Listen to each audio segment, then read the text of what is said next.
Hello everyone. Hi hi hi hi Aniruddh, hi Gaurav. सबके सब बढ़िया? आवाज वगैरह सब बढ़िया आ रही है मेरी? हाय अमित, हाय साहिल, हाय निशा, हेलो।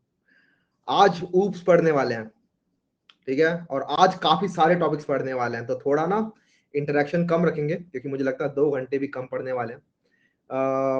तो इंटरेक्शन थोड़ा कम होगा, लेकिन सब कुछ समझ में आएगा अच्छे से, ठीक है। Don't worry. पिछली क्लास में मेथड्स पढ़े थे, याद है? अच्छा, आप लोग प्रैक्टिस क्वेश्चंस भी कर रहे हो ना, जो आपको मिल रहे हैं वो जरूर करना है यार, ठीक है। सारे के सारे प्रैक्टिस क्वेश्चंस अटेम्प्ट करने हैं। इक्लिप्स आईडी के अंदर करो फिलहाल, तो अभी जो मिल रहे हैं उसके बाद आपको प्रॉपर बताया जाएगा कि कहाँ पर जाके वो क्वेश्चंस करने हैं, ठीक है। ओके, ठीक है। हाँ, जावा ऊप्स के अंदर हम ये पढ़ने वाले हैं चीजें, जो मैं आपको दिखा देता हूँ टॉपिक्स क्या क्या रहने वाले हैं आज। तो basically classes and objects, methods दोबारा देख लेंगे क्योंकि पिछली बार हमने कोड नहीं देखा, तो इस बार अच्छे से देख लेंगे कोड के सहित। देन इनहेरिटेंस, पॉलीमॉर्फिज्म और इनकैप्सुलेशन। इसके अलावा कुछ कुछ कीवर्ड्स हैं जो मैं कहता था ना कि ये वाली क्लास थर्ड क्लास में देखेंगे, थर्ड क्लास में देख लेंगे ये चीजें, तो वो आज समझ लेंगे। जैसे स्टैटिक कीवर्ड क्या होता है, पब्लिक प्राइवेट, ये सब क्या होती हैं चीजें, ठीक है। तो यहाँ पर मैंने लिखी नहीं काफी सारी चीजें, लेकिन वो सब भी समझेंगे। ऊप्स बहुत ही इंपॉर्टेंट कंसेप्ट होते हैं। जावा is an object oriented programming language. इसका मतलब क्या है? इसका मतलब बेसिकली ये है कि जावा आपके रियल वर्ल्ड में जितनी भी चीजें होती हैं उनको बहुत इजीली हम उसको सॉल्व कर सकते हैं, ठीक है। जो भी हमारे अराउंड चीजें हैं, जैसे सपोज करो ये नोटबुक है, राइट? ये नोटबुक है, तो ये नोटबुक इज एन ऑब्जेक्ट। और इस नोटबुक के कुछ प्रॉपर्टी हैं। इस नोटबुक की प्रॉपर्टी क्या है कि ये ब्लैक कलर की है, इसके अंदर कितने पेजेस हैं, इसकी डायमेंशन क्या है, ये इस नोटबुक की प्रॉपर्टीज हैं। Set the mic. What do you mean by mic? क्या मैं आवाज क्लियर नहीं आ रही क्या मेरी? All clear? बढ़िया, ठीक है, ठीक है। तो this is a notebook, right? तो इस नोटबुक की कुछ प्रॉपर्टीज हैं। नोटबुक की क्या प्रॉपर्टीज हैं कि ये ब्लैक कलर का है, इसके अंदर कितने पेजेस आ सकते हैं, इसकी डायमेंशन क्या है, इसका प्राइस क्या है। These are all the properties. And then इस नोटबुक का कुछ बिहेवियर है। नोटबुक का बिहेवियर क्या है कि इसके अंदर आप राइट कर सकते हो, इसके अंदर आप चीजें लिख सकते हो, राइट? तो इसके अंदर आप चीजें लिख रहे हो, इसके अंदर शेड्यूल बना सकते हो। तो ये इस टाइप की इसकी कुछ प्रॉपर्टीज हैं, सॉरी बिहेवियर है। तो हमारे अराउंड जितने भी ऑब्जेक्ट्स हैं, हम उनको ये डिफाइन कर सकते हैं कि इन ऑब्जेक्ट्स की कुछ प्रॉपर्टीज हैं, इन ऑब्जेक्ट्स का कुछ बिहेवियर है। ये बात क्लियर है? आप किसी भी चीज को देख सकते हो, एक कुत्ते को देख सकते हो, एक इंसान को देख सकते हो, हर चीज को, एक पेन को देख सकते हो। हर चीज का एक प्रॉपर्टी है, कुछ ना कुछ उसके कुछ ना कुछ बिहेवियर है। सेम चीज हमारी जावा के अंदर ऑब्जेक्ट्स के थ्रू हम डिपिक्ट कर पाते हैं, ठीक है। सेम चीज हमारी जावा के अंदर क्लासेस एंड ऑब्जेक्ट्स होते हैं। सब बंद हो गया? क्या बंद हो गया? कुछ दिक्कत हो रही है क्या क्लास के दौरान? नो, ऑल क्लियर, ठीक है। कोई दिक्कत नहीं हो रही भाई, सब बढ़िया चल रहा है हमारा, ठीक है, सब चंगा जी। ओके, मैं यहाँ पर जो देख रहा होता हूँ, तो यहाँ पर मैं देखता हूँ हमारे दूसरी क्लास, मतलब यही वाली क्लास के कमेंट्स वगैरह मैं यहाँ भी देख रहा होता हूँ, ठीक है। क्योंकि अभी हम जब शेयर स्क्रीन करेंगे तब यहाँ पर मैं देख नहीं पाऊंगा जो लोग नए आए हैं। अच्छा, एक चीज और, टेलीग्राम का कोई ना कोई यहाँ पर लिंक डाल दो यार हमारा, मैं उठा के लाता हूँ, या फिर उसको मैं पिन कर दूंगा फिर, जिससे कि बाकी सारे लोग भी उसे ज्वाइन कर पाए इजिली, ठीक है। यस, दिस वन, t.me/अनुज भैया यूए। एक सेकंड रुक जाओ, आए।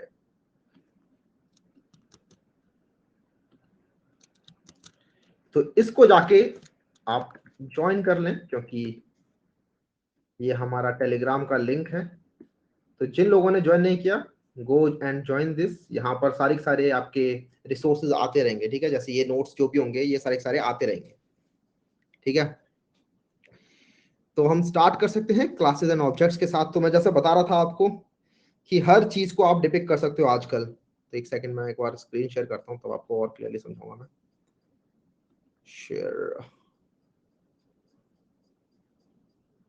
हाँ,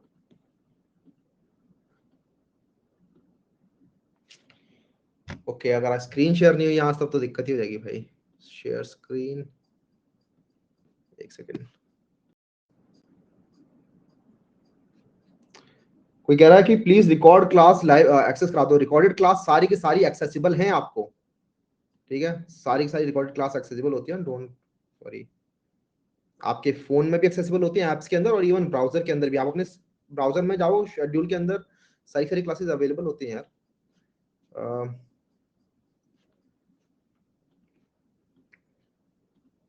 हो जा मेरे भाई।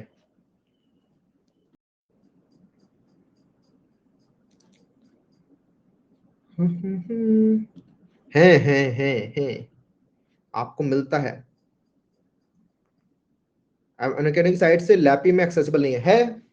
मैंने खुद मैं खुद करता हूँ यार अपने लैपटॉप के अंदर। तो बेसिकली आप अपने जाओ शेड्यूल के अंदर, ठीक है? मतलब कोर्स के शेड्यूल में मत जाओ, यहाँ पर आई थिंक कोर्स के शेड्यूल में नहीं मिलता। आप अपनी प्रोफाइल में जाओ पहले, ठीक है? प्रोफाइल में जाओगे देन वहाँ से आप लोगों को अवेलेबल होगा। प्रोफाइल में जाओ, शेड्यूल दिखेगा और वहाँ पर डे वाइज शेड्यूल आएगा। इवन क्लास के अंदर भी आप जा सकते हो, ठीक है? क्लास के अंदर जाओ, व्यू फुल शेड्यूल पे क्लिक करो। जो नीचे बटन आता है ना व्यू फुल शेड्यूल, उस पे क्लिक करो जो हमारे कोर्स का पेज है। और उसके अंदर फिर आप ऊपर वाले कोर्सेज को भी देख सकते हो, ऊपर वाले लेक्चर्स को भी देख सकते हो easily. I can't share my screen यार, इनके में थोड़ा सा दिक्कत है। If I and the class now, एक सेकंड रुको, यहाँ पर सपोर्ट है, मैं सपोर्ट से बात करता हूँ कुछ, अगर हो पाए ठीक तो।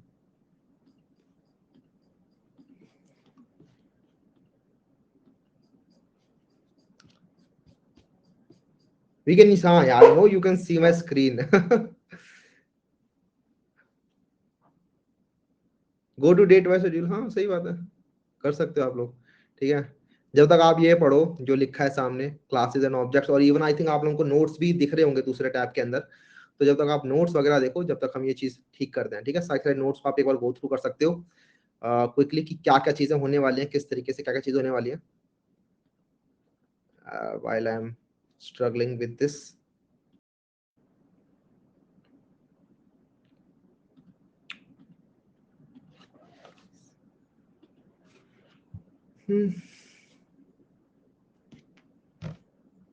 If you end the class, you will disconnect. Bhaiya, we will stay in class. I mean, we will not get disconnected. If you, एक second, I am getting the call from the support team. So just give me a second.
यार एक minute रुक जाओ सारे सारे, अभी मैं support team से बातें कर रहा हूँ, ठीक है, because I am not able to share the screen right now, and without that ज्यादा कुछ हो नहीं पाएगा क्लास के अंदर, ठीक है।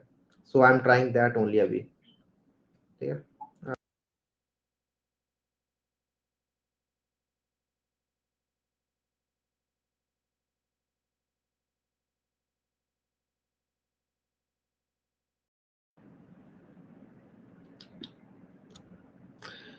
हे गाइस, एक सेकंड रुको यार, I am back, but let's see, मैंने ब्राउजर चेंज किया है, एंटायर स्क्रीन,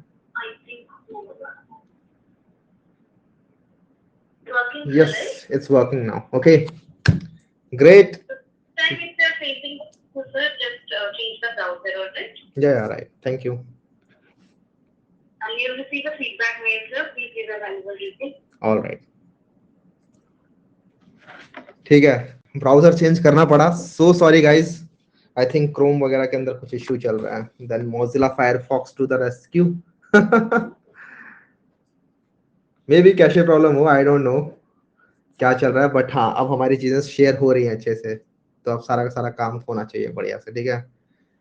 लेट्स होप सब कुछ सही चले। अब इसको बंद करते हैं, इन सब चीजों को बंद करते हैं, ठीक है।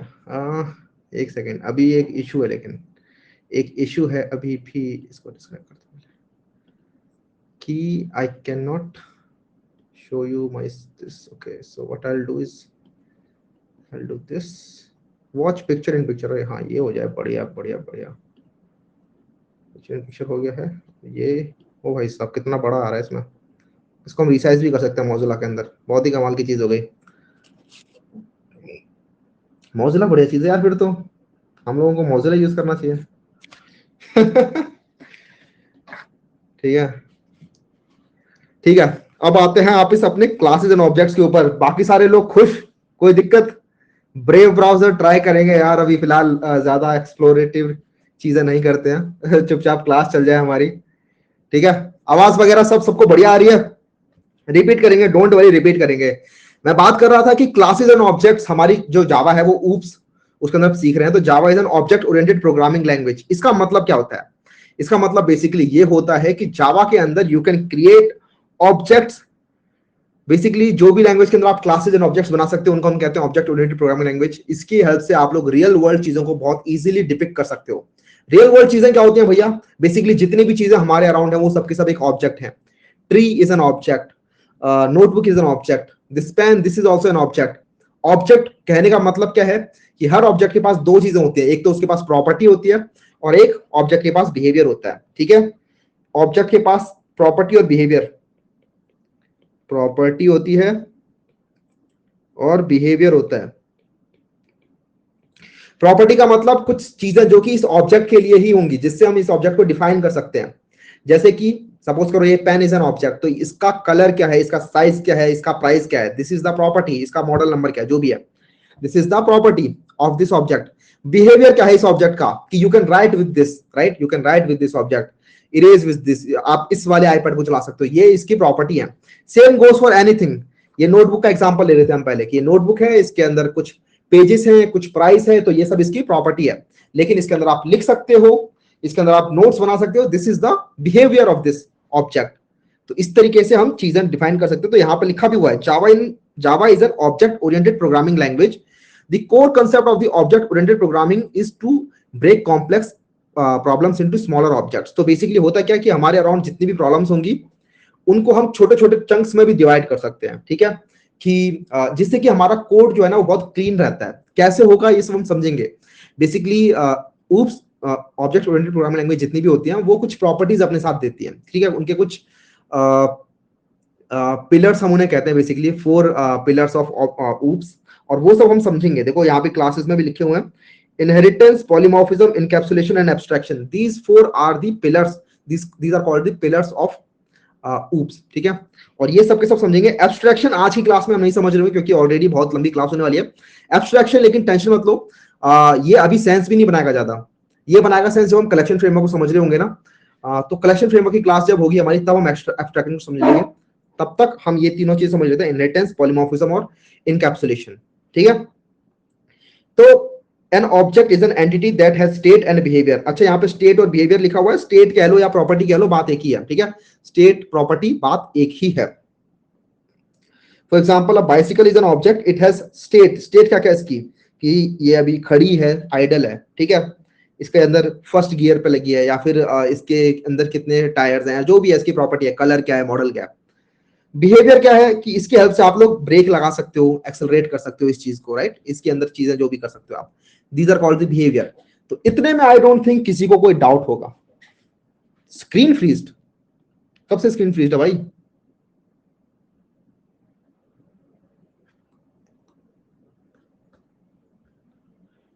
क्या सभी की स्क्रीन फ्रीज थी? ओ, कब से स्क्रीन फ्रीज थी? नेट लैग कर रहा है, नेट लैग कर रहा है, 1 मिनट रुकना जरा, आई जस्ट कम, 1 मिनट दो मेरे को।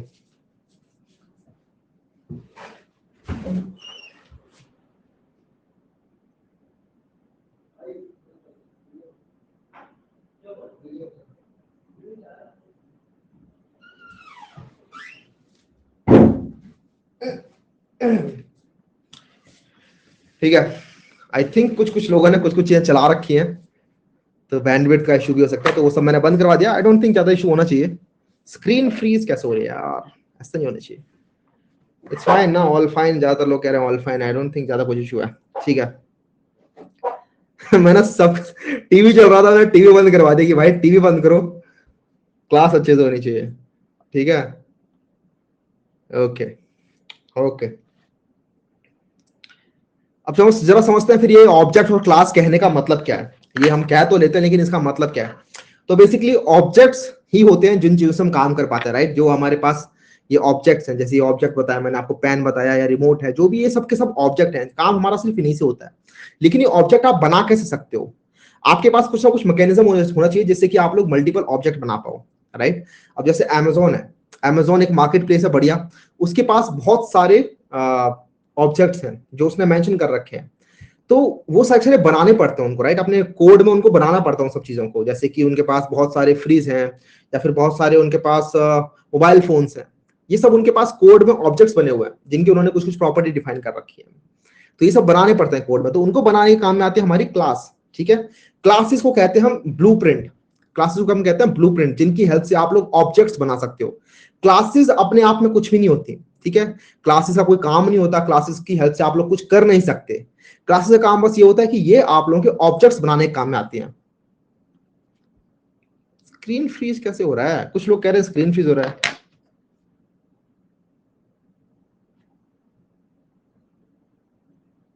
एक सेकेंड, मुझे एक बात बताओ, मुझे एक क्वेश्चन पूछना है कि मैं पूरे टाइम यहाँ चल रहा हूँ मस्त, ठीक है, यहाँ दूसरा ब्राउजर चल रहा है और यहाँ पर मैं क्लास देख पा रहा हूँ अपनी बढ़िया एकदम, तो कुछ लोग क्यों कह रहे हैं कि यहाँ पर स्क्रीन फ्रीज हो रहा है? क्योंकि यहाँ पर एक क्लास चल रही है पूरे टाइम, ठीक है। ठीक है, इधर पूरी की पूरी क्लास चल रही है, इधर मैं वो देख रहा हूँ जो आप लोग देख रहे हो लैपटॉप के अंदर, सब्सक्रिप्शन ले रखा है यहाँ पे मैंने, ओके।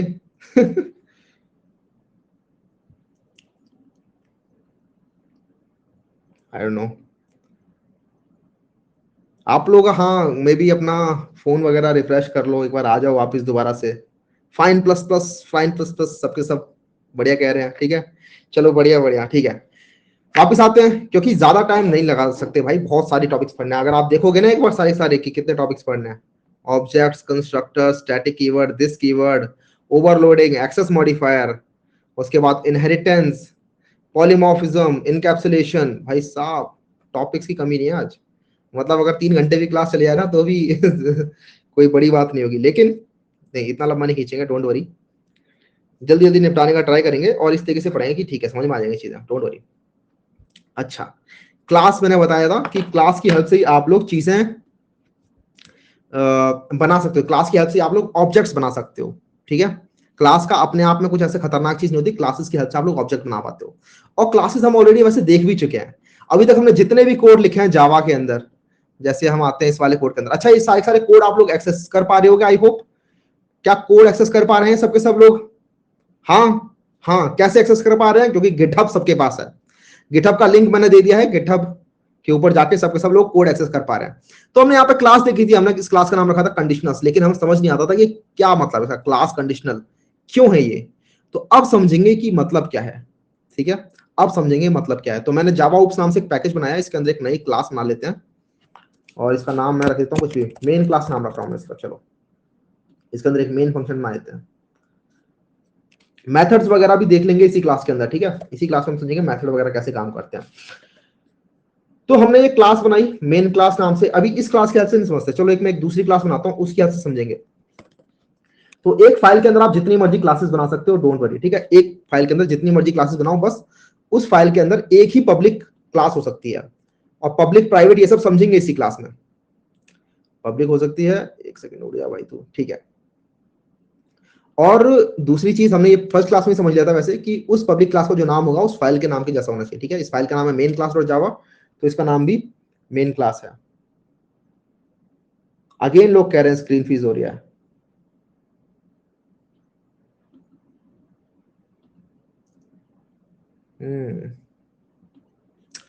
नहीं हो रही मैं आज इसी में रह जाऊंगा, freeze not freeze, freeze not freeze. Okay, तो एक क्लास बनाते हैं, ऐसा करते हैं, क्लास बनाता हूं मैं एक एनिमल नाम की बनाते हैं क्लास, चलो ठीक है।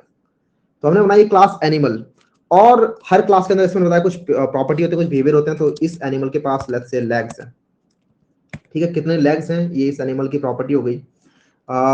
लेट्स से इसके पास इसका कुछ नेम भी हो सकता है, राइट, तो स्ट्रिंग नेम, ये इसका प्रॉपर्टी हो गई कि हर एनिमल के पास कुछ लेग्स होंगे और हर एनिमल के कुछ ना कुछ नाम होगा उस एनिमल का, ठीक है। तो ये दोनों चीजें हो गई इसकी प्रॉपर्टी। एक और चीज, आप चाहो तो एक क्लास यहाँ से उड़ा के, जैसे मैं से उड़ा के ऊपर भी ले आ सकते हो, कहीं भी ले जाओ, कोई फर्क नहीं पड़ता। मतलब जरूरी नहीं कि पहली क्लास ही पब्लिक क्लास हो, ऊपर भी ले आ सकते हो, उससे कुछ फर्क नहीं पड़ता। तो मैं ऊपर ले आया। अच्छा, इसके पास कुछ लेग्स हैं, इसका कुछ नेम है, तो ये उसका एक क्लास बन गई। अब इस क्लास से हमें मल्टीपल एनिमल्स बना सकते हैं, मल्टीपल ऑब्जेक्ट बना सकते हैं। तो मैं करता हूँ एक एनिमल बनाता हूँ, एनिमल, और लेफ्ट से इसका नाम मैं देता हूँ कि लायन है, ठीक है। एनिमल जिसका जो मैंने बनाया लायन है, ये इसका नाम नहीं है, ठीक है, ये इसका नाम नहीं है। Let me call this A1, वरना आप लोग बोलोगे लायन नाम का एनिमल बना लिया, ठीक है। Let's call this animal A1 equals to new animal. तो इस तरीके से आप लोग ऑब्जेक्ट बनाते हो, ठीक है। ये ऑब्जेक्ट बनाने का तरीका होता है, ये ऑब्जेक्ट बनाने का तरीका होता है, not freezing, not at all freezing, ठीक है, क्योंकि यहां सब कुछ चल रहा है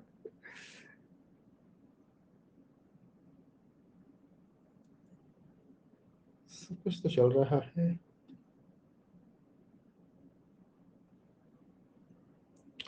पता नहीं देयर इज नो फ्रीज। हाँ भैया सब चल रहा है, everything is fine fine fine fine fine, चलो बढ़िया आई डोंट नो क्या इशू, ठीक है। जिन जिन को फ्रीज हो रहा है ना, एक बार, हाँ वही कुछ किसी ने भी दिया कि जिस जिसका फ्रीज हो रहा है, मे बी एक बार रिस्टार्ट कर लो, ठीक है, मे बी एक बार रिस्टार्ट कर लो, चल जाए शायद। मे बी ब्राउजर को रिफ्रेश मार लो एक बार, या फिर मे बी अपने फोन के अंदर जो ऐप है उसको एक बार बंद करके वापस आ जाओ, ठीक है, कुछ भी कर लो पोल डाल दो, पोल किस चीज का डालें? अच्छा, पोल डालें कि फ्रीज हो रहा है कि नहीं हो रहा है। Let me make a poll then. दो आंसर हैं, ए और बी, इसको बना देते हैं 45-60 सेकंड का, ठीक है। ए मतलब फ्रीज हो रहा है, बी मतलब फ्रीज नहीं हो रहा है। अच्छा, ट्रू और फॉल्स भी है, ठीक है, क्या फ्रीज हो रहा है या नहीं हो रहा है, ठीक है। क्रिएट अ पोल, क्रिएट पोल क्यों नहीं कर पा रहा मैं? ट्रू, मेरे को नहीं पता, इसका आंसर स्किप करते हैं। लेट्स सी, पोल डाल दिया गया है, मजे मत लेना बस, ठीक है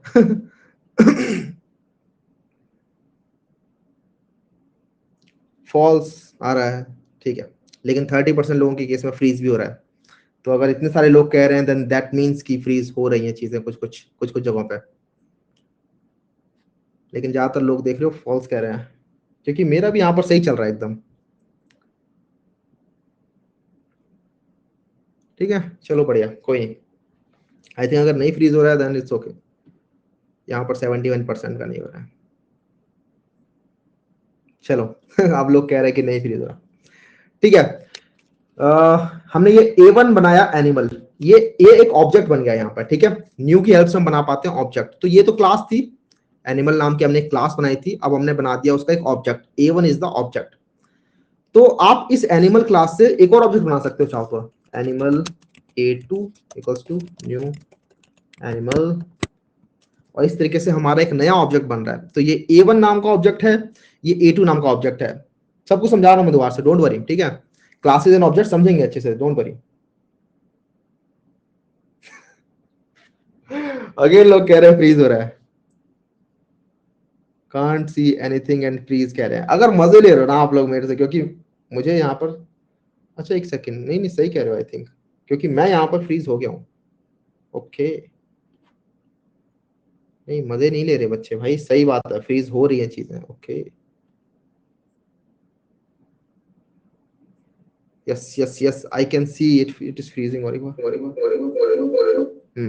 फ्रीज हो गया था, सही कह रहे हो, सही कह रहे हो, सही कह रहे हो, फ्रीज हो रहा है। मे बी देन ब्राउजर का इशू है, मेरे को एक बार दोबारा से कनेक्ट करने दो। नहीं, इस बार मैंने भी देखा फ्रीज हो गया एक्चुअली, ठीक है। ब्राउजर का इशू हो सकता है, एक बार मैं दोबारा से कनेक्ट करता हूँ यार, क्योंकि ऐसे काम नहीं चल पाएगा, सच्ची में फ्रीज हो रहा है, मैंने इस बार देख लिया। ठीक है, let me just rejoin this by another browser. Wait कर लो, 2 मिनट वेट कर लो, ठीक है।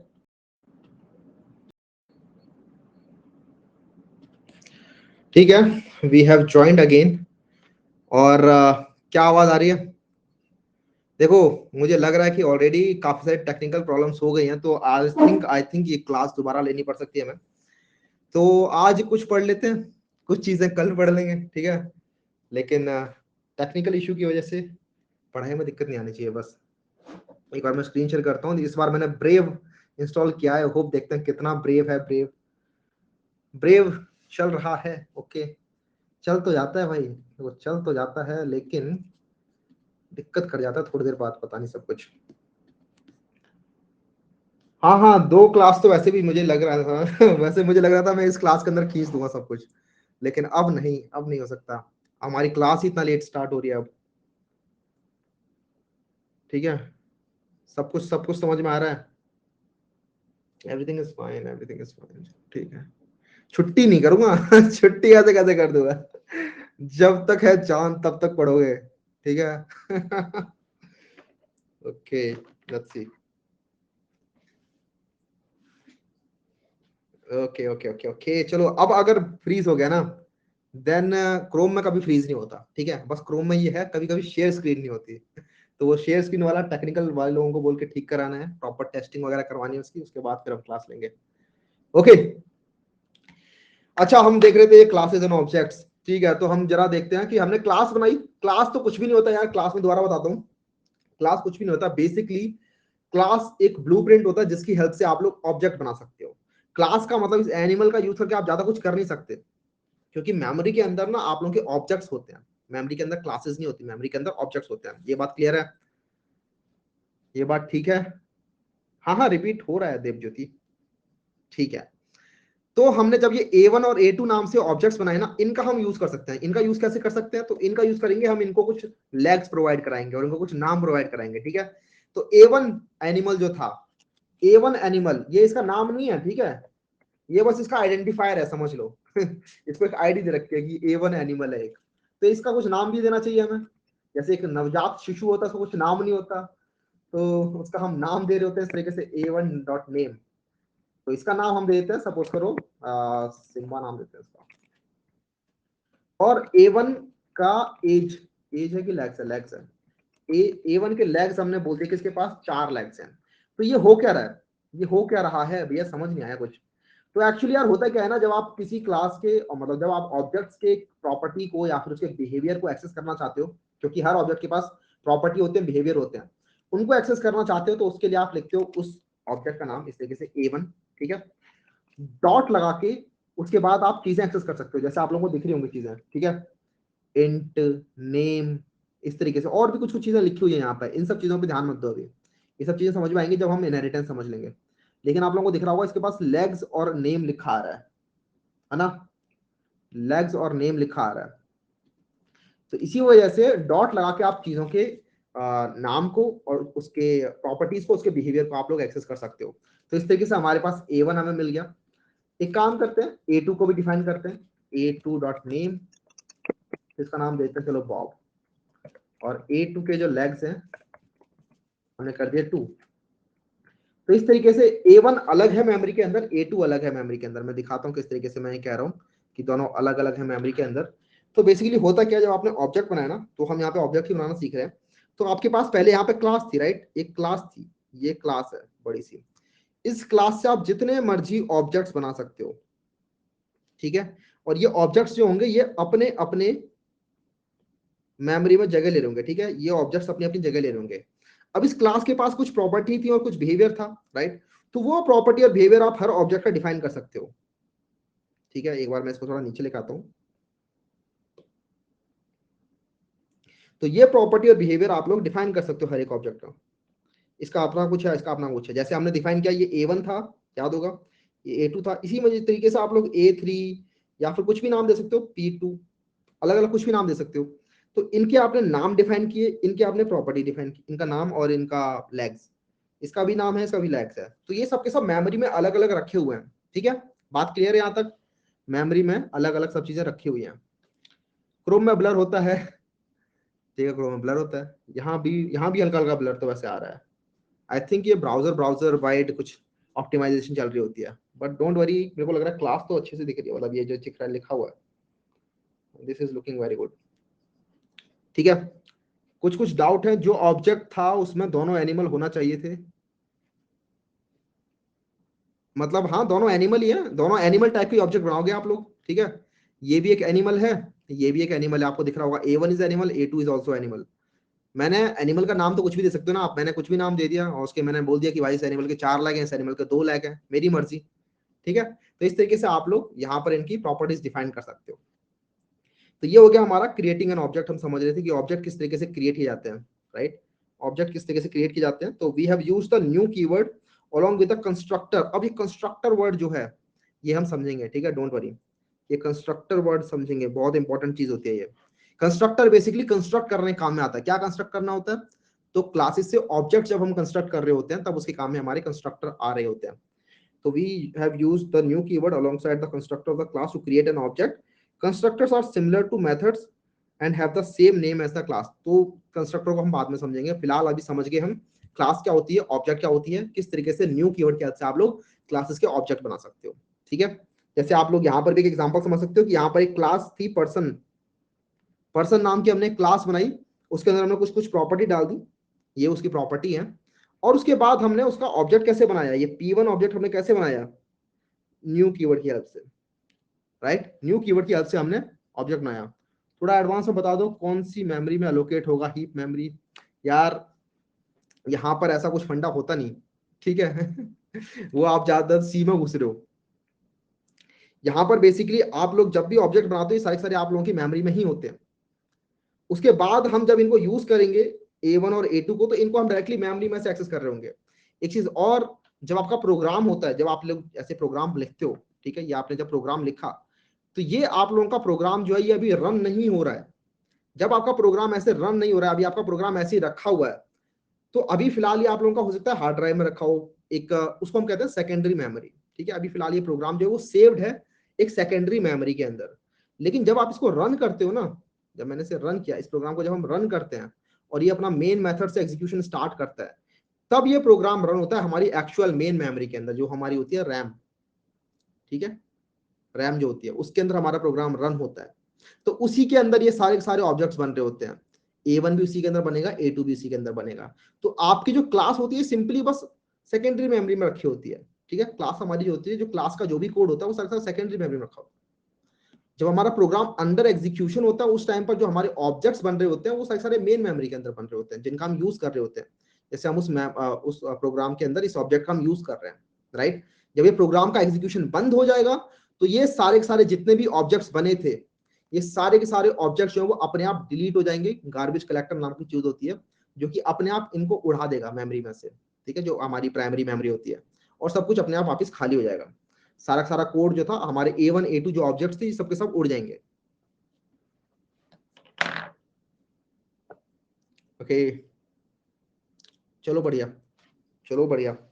तो यहाँ पे हमारे चलो ऑब्जेक्ट क्रिएट हो गए, ठीक है, ऑब्जेक्ट क्रिएट हो गया। अब इनका हम कर क्या सकते हैं वो हम समझेंगे इनके बिहेवियर की हेल्प से, ठीक है। हमने यहाँ पर A1 A2 तो लगा दिया, A2 इनके नाम और हमने ए लैक्स तो लगा दिए, लेकिन अब इनके साथ हम कर क्या रख सकते हैं, तो मैं जरा दिखाता हूँ क्या कर सकते हैं। सिस आउट करता हूँ मैं और लिखता हूँ A1 डॉट नेम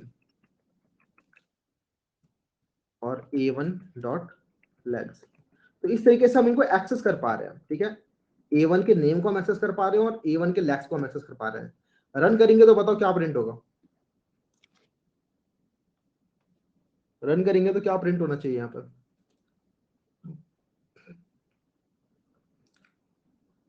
सिम्बा 4, ठीक है, लोग कह रहे हैं सिम्बा 4, बिल्कुल सही बात है। Always launch without asking. एक सेकेंड, यहाँ पे कुछ दिक्कत आ रही है। क्लास एनिमल,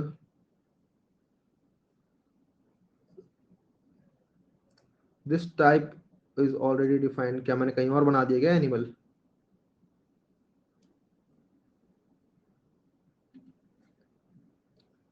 ए नो सच फील्ड, A1 के पास लेग्स नहीं है तो क्या दिक्कत आ रही है। नहीं फ्रीज नहीं हुआ है, लेकिन कुछ दिक्कत आ रही है, जो कि बताओ आप लोग क्या दिक्कत आ रही है।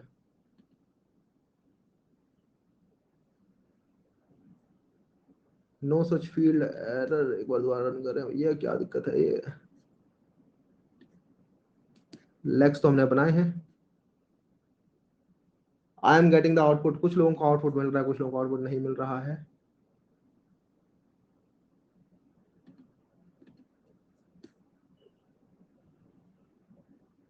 नहीं नहीं, एनिमल क्लास नीचे करिए, उससे कुछ होने वाला नहीं है।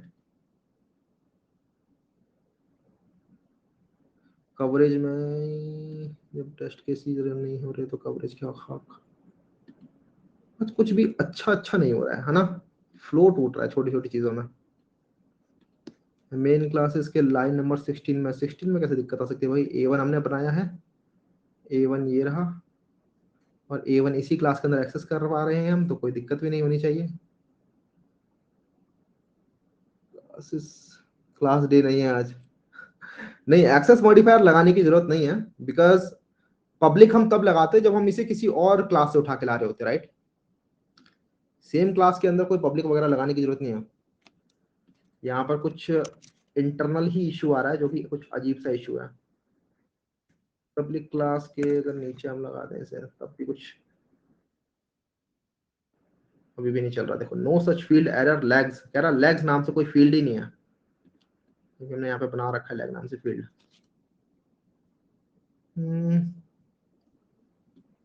एक काम करते हैं, इसको लेके जाते हैं यहाँ पे।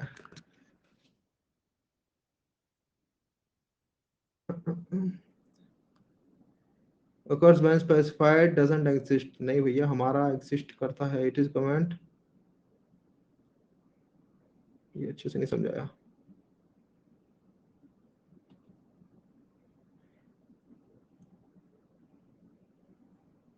Try the online compiler, online compiler तो हम बना ही सकते हैं, वो तो कोई दिक्कत नहीं। लेकिन हमारी इक्लिप्स में काहे नहीं चल रहा है ये। यहाँ पर ही दिक्कत आ रही है कुछ, देख रहे हो क्लास एनिमल में यहाँ पर ये कुछ कह रहा है, the type animal is already defined.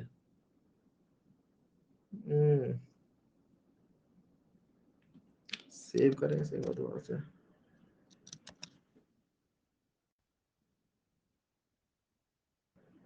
नहीं चल रहा है ठीक से। एक बार मैं दूसरी क्लास बनाता हूँ, मे बी तब चल जाए। वैसे तो ऐसा कुछ ये ऐसी चीज होनी नहीं चाहिए। Let's make it main class 2, और इसके अंदर सेम कोड कॉपी पेस्ट करने वाला हूँ वैसे तो मैं, कि इसके अंदर हम बनाएंगे पहले तो एक एनिमल, क्लास एनिमल, और यहाँ पर वो एरर नहीं आया, चलो ठीक है। और अब मैं ये कुछ चीज कॉपी पेस्ट करता हूँ, क्योंकि पहले नहीं था यार जब हम बना रहे थे, बाद में क्यों आने लग गया। लेकिन फिर हमने यहाँ पर डाला तो ये चल रहा है, और अब इसको लेग्स मिल रहे हैं, A2 डॉट लेग्स, लेग्स तो पहले भी मिल रहे थे, ठीक है। ठीक है, इसको रन करते हैं। रन एज जावा एप्लीकेशन, ये भी अब दिक्कत कर रहा है।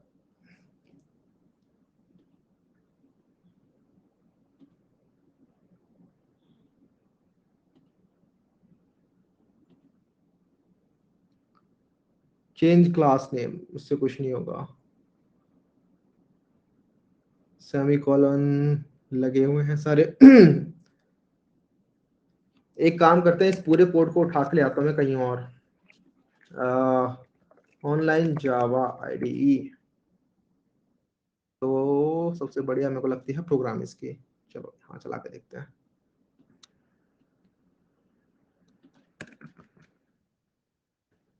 पैकेज हटाएंगे, क्लास एनिमल हमारी बनी हुई है, ठीक है। हेलो वर्ल्ड क्लास में ही काम करते हैं, class hello world command x, इसका नाम हमने हेलो वर्ल्ड रख दिया और ये सब हम हटा देते हैं यहाँ से, ठीक है। क्योंकि मैं क्लास ही थी, पब्लिक नहीं थी, तो क्लास हेलो वर्ल्ड रख देते हैं। इसको रन करके देखते हैं क्या होता है। तो यहाँ हमारा चल रहा है, ठीक है। आई थिंक कुछ इक्लिप्स के अंदर इशू आ गया है, एंड आई थिंक उसको या तो रिस्टार्ट करना होगा इक्लिप्स को, तब चल जाए वो, ठीक है। डिक्लेरेशन ऑन टॉप, इसका मतलब क्या, declaration top, I don't know. यहाँ पर कुछ एक वियर्ड सा इशू आ रहा है जो कि रन करने के टाइम पे ही आता है।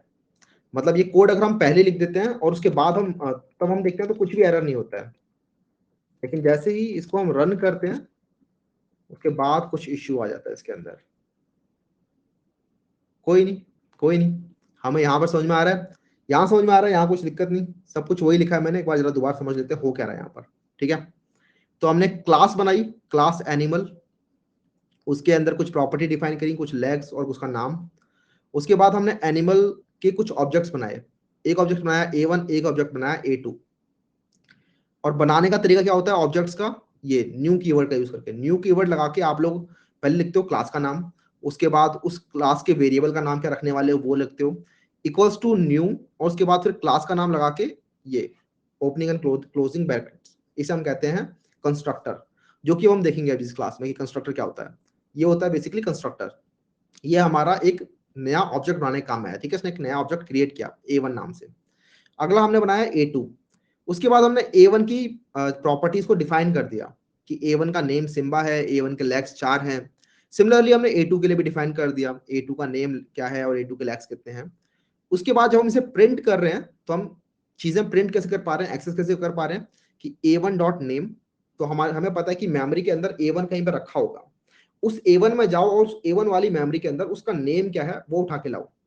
तो वो नेम हमने देखा कि अच्छा A1 का नाम जो है वो सिम्बा है, तो सिम्बा प्रिंट होगा। उसके बाद हमने कहा कि A1 में दोबारा जाओ और उसके लेग्स की प्रॉपर्टी में क्या डिफाइंड है वो लेके आओ। तो लेग्स में 4 डिफाइंड था, इसलिए 4 भी प्रिंट हो गया। तो इस तरीके से हमारा जो ऑब्जेक्ट बना था एनिमल क्लास का सिम्बा, वो हमें समझ में आ रहा है किस तरीके से हम इसे एक्सेस कर पा रहे हैं। ये तो बहुत सिंपल था। अब जरा समझते हैं मेथड्स के बारे में, ठीक है। मैंने बताया था कि हर क्लास के पास कुछ प्रॉपर्टी होती है और कुछ बिहेवियर होता है। तो हमने यहाँ पर समझ लिया कि क्या प्रॉपर्टी है, ठीक है। प्रॉपर्टी तो हमें समझ आ गया, नेम और लेग्स। अब बिहेवियर देखते हैं कि एनिमल जो है वो वॉक कर सकता है, राइट। तो बिहेवियर हम बनाते हैं फंक्शंस की आदत से या फिर मेथड्स की आदत से। तो अब यहाँ पर मेथड्स को समझ लो, क्योंकि लास्ट क्लास में मेथड्स का समझना रह गया था। यहाँ पर कुछ लोग कह रहे हैं पहले एस एनिमल क्लास में, एनिमल क्लास इनहेरिटेंस क्लास में एनिमल क्लास है क्या, लर्न इनहेरिटेंस क्लास के अंदर, okay okay, yes you are right. ये सही बात बोली जिसने भी बोली। किसने कही थी ये बात, बिल्कुल सही चीज थी ये। कवसर, कवसर, इन्होंने इन्होंने पकड़ा कैसे कि हाँ यहाँ पर हो सकता है। तो हाँ, यहाँ पर एक एनिमल ऑलरेडी डिफाइंड था, मैंने इसका लिख दिया था कोड सो दैट मेरे को दोबारा से पूरा का पूरा ना लिखना पड़े। मे बी ये दिक्कत है। नाइस। चलो कोई नहीं, अब इसी के अंदर समझते रहते हैं यार। यहाँ पे क्लीनर दिख रहा है थोड़ा सा, लेफ्ट राइट सब कुछ। अच्छा ये कोड समझ में आ रहा है ना, कोड में कुछ दिक्कत तो नहीं हो रही, ठीक है। स्मार्ट बच्चा है। सही में स्मार्ट बच्चे हैं, नजरें तेज हैं तुम्हारी। मतलब मैंने वो चीज खोली भी नहीं, लेकिन उन्होंने सोच लिया कि हाँ हो सकता है वहां पर हो, राइट। चलो बढ़िया।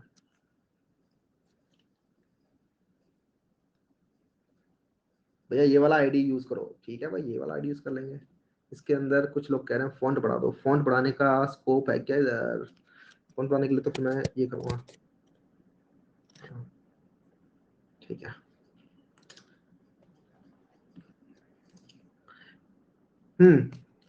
एक काम करता हूँ, इस एनिमल को मैं ऊपर लेके जाता हूँ क्योंकि मेरे को काफी सारी चीजें लिखनी है यहाँ पे। हाँ, तो इसके अंदर हम प्रॉपर्टी डिफाइन कर चुके थे, अब बिहेवियर डिफाइन करने वाले हैं। तो बिहेवियर के अंदर मैं सपोज कहता हूँ वॉक, तो ये एनिमल वॉक कर सकता है, तो मैं बनाऊंगा एक फंक्शन void walk। तो हमने देखा था लास्ट क्लास के अंदर मेथड बनाने का क्या तरीका होता है कि आप लोग पहले बताते हैं उसका रिटर्न टाइप। तो रिटर्न टाइप मैंने void लिखा है, इसका मतलब ये कुछ भी रिटर्न नहीं करेगा, ठीक है। इसका मतलब ये कुछ भी रिटर्न नहीं करेगा, और इसको हम करा रहे हैं वॉक। तो इसके अंदर हम चीजें डिफाइन कर सकते हैं, जैसे कि अच्छा चलो sysout define system dot out, हम बोल सकते हैं इसको नेम इज वॉक। इसको रन करते हैं, ठीक है। इसको पहले एक्सेस कैसे करेंगे, तो हमने यहाँ पर एक वॉक नाम से फंक्शन बना लिया है, जो कि हमें इस एनिमल के ऑब्जेक्ट्स जो होंगे ना वो इसको एक्सेस कर पाएंगे। तो हमने एक एनिमल के ऑब्जेक्ट बना रखे हैं यहाँ पर A1 और A2। तो A1 और A2 मैं कैसे करता हूँ, A2 को उड़ाता हूँ, ठीक है। A2 वाले को हटाता हूँ, A2 वाले का भी फिलहाल कोई काम नहीं है। और A1 के हमने ये चीजें डिफाइन कर दी। अब A1 को वॉक करा के दिखाते हैं, तो A1 डॉट वॉक लिखेंगे हम। अब देखते हैं क्या होता है। तो बेसिकली सिम्बा इज वॉकिंग लिखा आ रहा है। तो हो क्या रहा है आप जरा समझते हैं कि बेसिकली आपने लिखा A1 डॉट वॉक, राइट। तो ये क्या करेगा, A1 में जाएगा और देखा क्या A1 के पास वॉक वाला फंक्शन है। A1 किस क्लास का है, पहले तो ये समझा किस क्लास का ऑब्जेक्ट है ये। तो ये देखिएगा कि A1 जो है वो एनिमल क्लास का ऑब्जेक्ट है। तो क्या एनिमल क्लास के अंदर वॉक नाम का फंक्शन है, ये ढूंढेगा, ठीक है। तो ये बेसिकली सारा सारा काम कंपाइलर कर रहा है, ढूंढने का काम। तो ये कंपाइलर जो है वो जाएगा ढूंढेगा कि क्या एनिमल क्लास के अंदर वॉक नाम का फंक्शन है। तो देखिए हाँ, वॉक नाम का फंक्शन तो है। तो ये उसको बेसिकली यहाँ पर एग्जीक्यूट कर देगा, क्योंकि आपने बेसिकली वॉक नाम के फंक्शन को यहाँ पर कॉल करा लिया, ठीक है। तो इसने एग्जीक्यूट कर दिया और बेसिकली जितनी भी लाइनें थी वो यहाँ पर इसने एग्जीक्यूट कर दी। तो एक लाइन थी हमारी प्रिंट वाली लाइन, तो उस लाइन ने जो भी कहा उसको प्रिंट कर दिया। अब एक और चीज समझते हैं कि यहाँ पर इसको नेम भी मिल गया। अब नेम क्या मिला, A1 वाले का नेम मिला, सिम्बा इज वॉकिंग। अगर मैं यहाँ पर A2 वाला बनाता, A2 वाले ऑब्जेक्ट का बनाता और उसके लिए A2 डॉट वॉक लिखता, तो A2 के वॉक वाला फंक्शन कॉल होता और A2 का नाम वहां पर यूज होता, ठीक है। तो बेसिकली क्लास तो एक ही है, एनिमल क्लास तो एक ही है, लेकिन उसके आपने मल्टीपल जो ऑब्जेक्ट बना दिए, तो उस जिस भी ऑब्जेक्ट के लिए आप कॉल करोगे उसी ऑब्जेक्ट्स की प्रॉपर्टीज यहाँ पर यूज हो रही होंगी। फंक्शन सभी के सारे एक ही क्लास में डिफाइंड है, एनिमल क्लास के अंदर ही, लेकिन प्रॉपर्टी जो है वो अलग अलग ऑब्जेक्ट की अपनी अपनी अलग अलग है। जैसे A1 वाले का नाम था सिम्बा, लेकिन A2 वाले का नाम हमने बॉब रख दिया था। तो A2 डॉट वॉक लिखेंगे तो बॉब इज वॉकिंग लिखा था। ये चीज क्लियर, ये चीज क्लियर, यस, ओके। अब एक और चीज देखते हैं जरा, मैं एक और फंक्शन आता हूं वॉइड वॉक। दोबारा से मैं वॉइड वॉक बना रहा हूं, क्या ये काम करेगा, क्या ये काम करेगा।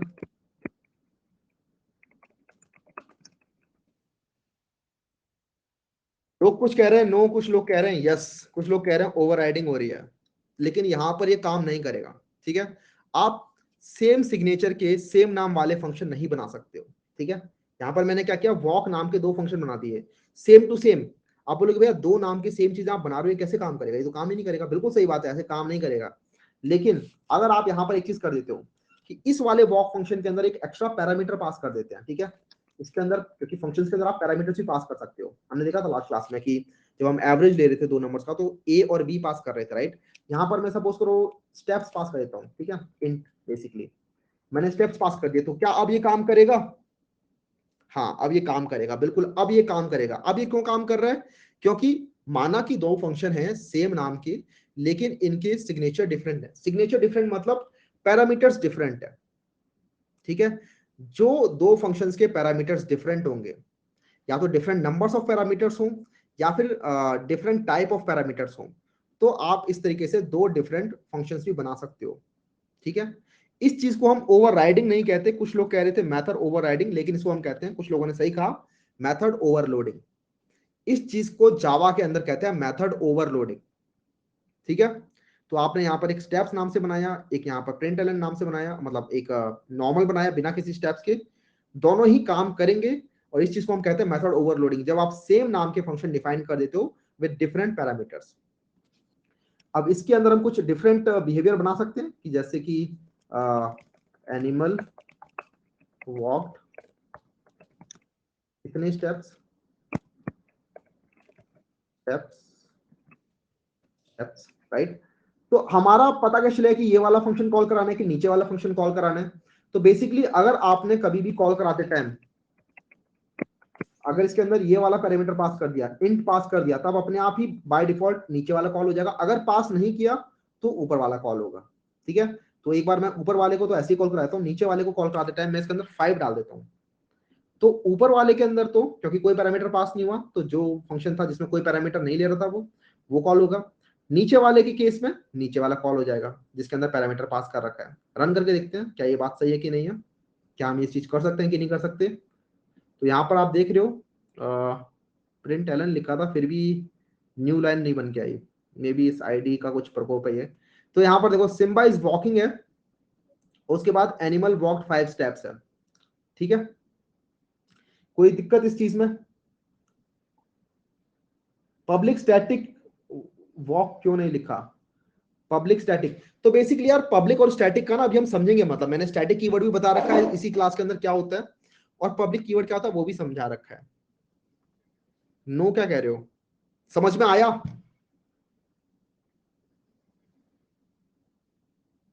ठीक है,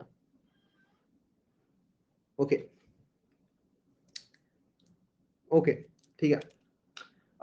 तो बेसिकली यहाँ पर अभी हमने ज्यादा कुछ समझा नहीं, ठीक है। अभी हमने पब्लिक स्टैटिक जो ये कह रहे थे वो अभी हम समझेंगे। अभी हमने ज्यादा कुछ चीजें देखी नहीं, अभी हमने बस ये देखा कि क्लास कैसे बनाते हैं, क्लासेस के ऑब्जेक्ट कैसे बनाते हैं, उन क्लासेस के अंदर आप लोग डिफाइन कैसे करते हो प्रॉपर्टीज और बिहेवियर्स, ठीक है। ये जो दो चीजें थी, ये दो चीजें जो थी ये थी प्रॉपर्टीज, और ये जो दो चीजें थी ये थे इसके बिहेवियर। बिहेवियर मतलब मेथड, प्रॉपर्टी मतलब ये चीज है, ठीक है। स्टैटिक चीजें जो उसके किसी ऑब्जेक्ट के लिए जो उसकी स्टेट को डिफाइन करती है।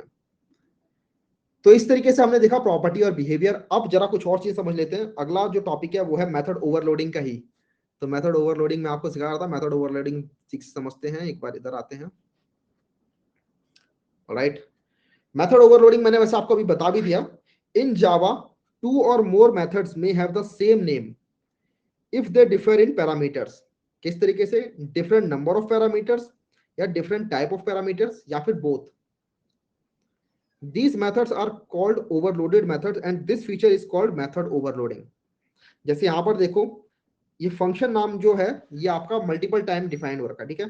यहाँ पर यहाँ पर यहाँ पर यहाँ पर, लेकिन ये चीज आप कर पा रहे हो, आप 4 चीजें बना पा रहे हो, 4 फंक्शन बना पा रहे हो सेम नाम के। इसके अंदर कोई पैरामीटर नहीं है, इसके अंदर एक पैरामीटर है इन टाइप का, इसके अंदर भी एक पैरामीटर लेकिन डबल टाइप का है, तो अलाउड है। इसके अंदर 2 पैरामीटर हैं। तो जब आप डिफरेंट डिफरेंट चीजों के लिए कॉल करोगे तो डिफरेंट डिफरेंट फंक्शंस अपने आप ही कॉल हो जाएंगे। कंफ्यूजन नहीं होनी चाहिए कंपाइलर को, बस अगर कंफ्यूजन नहीं हो रही तो वो अलाउ कर देगा। एक चीज और याद रखना यार, रिटर्न टाइप आप अलग कर दो ना, और आप बोलो कि ठीक है इससे भी एक नया मेथड बन जाएगा क्या, तो वो अलाउड नहीं होता। आप लोग मतलब ये नहीं कर सकते कि आपने एक और फंक्शन बनाया इंट फंक, ठीक है। आपने बोला कि ये वाला जो है ऊपर वाला और ये वाला जो है ये डिफरेंट डिफरेंट तो है भैया दोनों के अंदर। देखो इस वाले का रिटर्न टाइप वॉइड है, इस वाले का रिटर्न टाइप इंट है। तो इस तरीके से प्रॉपर इसका सिग्नेचर डिफरेंट नहीं होता। सिग्नेचर डिफरेंट कब होंगे? जब डिफरेंट नंबर ऑफ पैरामीटर्स, या फिर डिफरेंट टाइप ऑफ पैरामीटर्स, या फिर बोथ। ये चीज क्लियर? मेथड इज फंक्शन, हाँ बिल्कुल सही बात है, method is function. Can be overload main method? बिल्कुल, you can overload main method. हमारा जो प्रोग्राम का एग्जीक्यूशन स्टार्ट होता है वो हमेशा उस मेथड से स्टार्ट होता है, उस मेन मेथड से स्टार्ट होता है जो कि स्ट्रिंग एरे वाली आर्ग्यूमेंट ले रहा होता है, ठीक है। चार्ज में लगा देते हैं, बिल्कुल सही सजेशन दिया इन्होंने। यहां से उड़ा के हम यहाँ लगा देंगे। ओके, नेक्स्ट अब हम समझते हैं कंस्ट्रक्टर को। नेक्स्ट चीज हम समझते हैं कंस्ट्रक्टर को। ये बेसिकली हम जो ऑब्जेक्ट बना रहे हैं ना, यहाँ पे हमने ये A1 ऑब्जेक्ट बनाया, फिर हमने A2 ऑब्जेक्ट बनाया, ये जो न्यू के साथ हम जो चीज कॉल कर रहे हैं ना, actually this is the constructor. और ये कंस्ट्रक्टर आपको दिख नहीं रहा क्लास के अंदर, ठीक है। कि कंस्ट्रक्टर कहाँ बनाया भैया, हमने तो पूरी क्लास बना ली, कंस्ट्रक्टर जैसी कोई चीज तो दिखी नहीं। तो एक्चुअली होता क्या है कि जब भी आपको कोई ऑब्जेक्ट क्रिएट करना है ना, तो उसके लिए कंस्ट्रक्टर तो चाहिए ही होता है।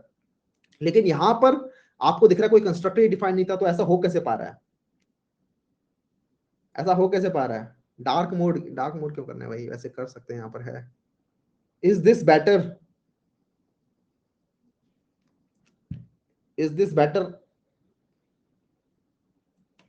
ठीक है, हाँ पोल ले लेते हैं,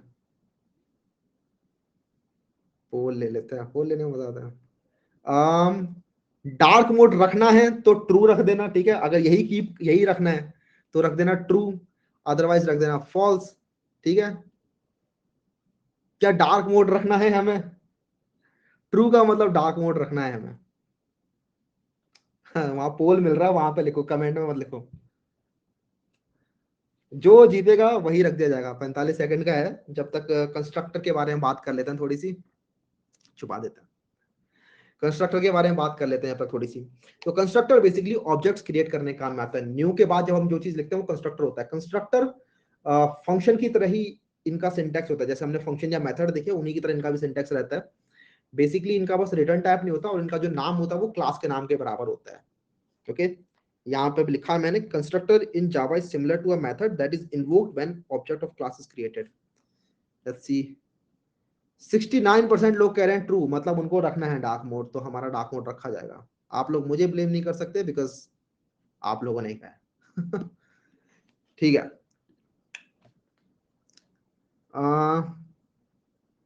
आप कंस्ट्रक्टर समझते हैं। तो यहाँ पर ये हो क्यों पा रहा है? क्योंकि लोग कुछ कह रहे थे कि डिफॉल्ट कंस्ट्रक्टर की वजह से हो पा रहा है ये, और बिल्कुल सही बात है, डिफॉल्ट कंस्ट्रक्टर की वजह से ही हो पा रहा है ये। जब हम कोई भी कंस्ट्रक्टर डिफाइन नहीं करते हैं तो उस केस में जावा हमें डिफॉल्ट कंस्ट्रक्टर दे देता है कि भाई आपने कंस्ट्रक्टर नहीं बनाया, लेकिन ऑब्जेक्ट तो आप बना के मानोगे। ठीक है, तो ऐसा करते हैं, मैं आपको डिफॉल्ट कंस्ट्रक्टर दे देता हूँ जिसकी हेल्प से आप लोग ऑब्जेक्ट बना पाओ। और वो कुछ इस तरीके का दिखता है, वो कुछ इस तरीके का दिखता है, पब्लिक एनिमल, बस ये चीज लिखी नहीं हुई है कहीं भी, लेकिन ये चीज है। ठीक है, ठीक है, ये चीज कहीं लिखी नहीं हुई है, लेकिन ये चीज है कि एनिमल नाम का कंस्ट्रक्टर हमारे पास डिफाइंड है, जो कि आपने बनाया नहीं था, लेकिन जावा ऑलरेडी दे रहा है। जब भी आप कोई क्लास बनाओगे तो ये चीज आपको अपने आप मिल जाएगी, ये चीज आप लोगों को लिखने की जरूरत नहीं है। और ये चीज आपको देखना है कि क्या ये सही में ये चीज कॉल हो रही है। तो उसके लिए मैं काम करता हूँ, इसके अंदर मैं कुछ लिख देता हूँ, कॉलिंग द कंस्ट्रक्टर। ठीक है, कॉलिंग द कंस्ट्रक्टर, ये मैंने बस लिख दिया इसके अंदर, और इसको मैं कॉल नहीं करा रहा कहीं से भी, लेकिन देखते हैं रन करके होता क्या है। तो कॉलिंग द कंस्ट्रक्टर अपने आप ही कॉल हो गया, मैंने नहीं कराया था इसको रन। ठीक है, अपने आप ही कॉल हो गया। अच्छा, इस बार न्यू लाइन अपने आप आ गया, वाओ। ठीक है, कॉलिंग द कंस्ट्रक्टर अपने आप ही कॉल हो गया। और ये हो कब रहा है हम समझते हैं। तो जब बेसिकली आपने a1 equal to new animal लिखा ना, तो आपने ये वाला कंस्ट्रक्टर कॉल कराया, एनिमल, ये वाला कंस्ट्रक्टर आपने कॉल कराया। ठीक है, और ये वाला कंस्ट्रक्टर क्या करेगा, ये ढूंढेगा कहाँ है वो कंस्ट्रक्टर। तो बाय डिफॉल्ट जो था वो अपने आप डिफॉल्ट वाला कंस्ट्रक्टर कॉल हो जाता, लेकिन इसने क्या किया, क्योंकि डिफॉल्ट कंस्ट्रक्टर के अंदर आपने चीजें चेंज कर दी हैं, आपने कुछ इसको लिख दिया है, तो आपने डिफॉल्ट कंस्ट्रक्टर को ओवरराइड कर दिया यहाँ पे। तो उसके अंदर आपने जो चीजें लिखी हैं वो सारी चीजें अपने आप हो जाएंगी एग्जीक्यूट। तो आपने लिखा है ये प्रिंट वाली लाइन, तो ये प्रिंट वाली लाइन यहाँ पे प्रिंट कर रही है चीज। ठीक है,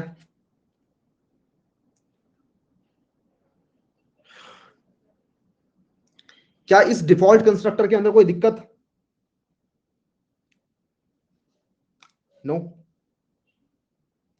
ओवरराइड फिर से, अभी ओवरराइड हमने सीखा ही नहीं एक्चुअली। ठीक है, अभी हमने ओवरलोड, अगर आप ओवरलोड पूछ रहे हो तो मैं बताता हूँ दोबारा से। ओवरराइड हम सीखेंगे इनहेरिटेंस जब हम कर रहे होंगे। Why we use default constructor? Default constructor is used to create object। जब आपकी जो क्लास होती है ना, जब आप क्लास आपने बनाई और क्लास के जब आपको ऑब्जेक्ट बनाने हैं, तो अपने आप ही डिफॉल्ट कंस्ट्रक्टर यूज हो जाता है।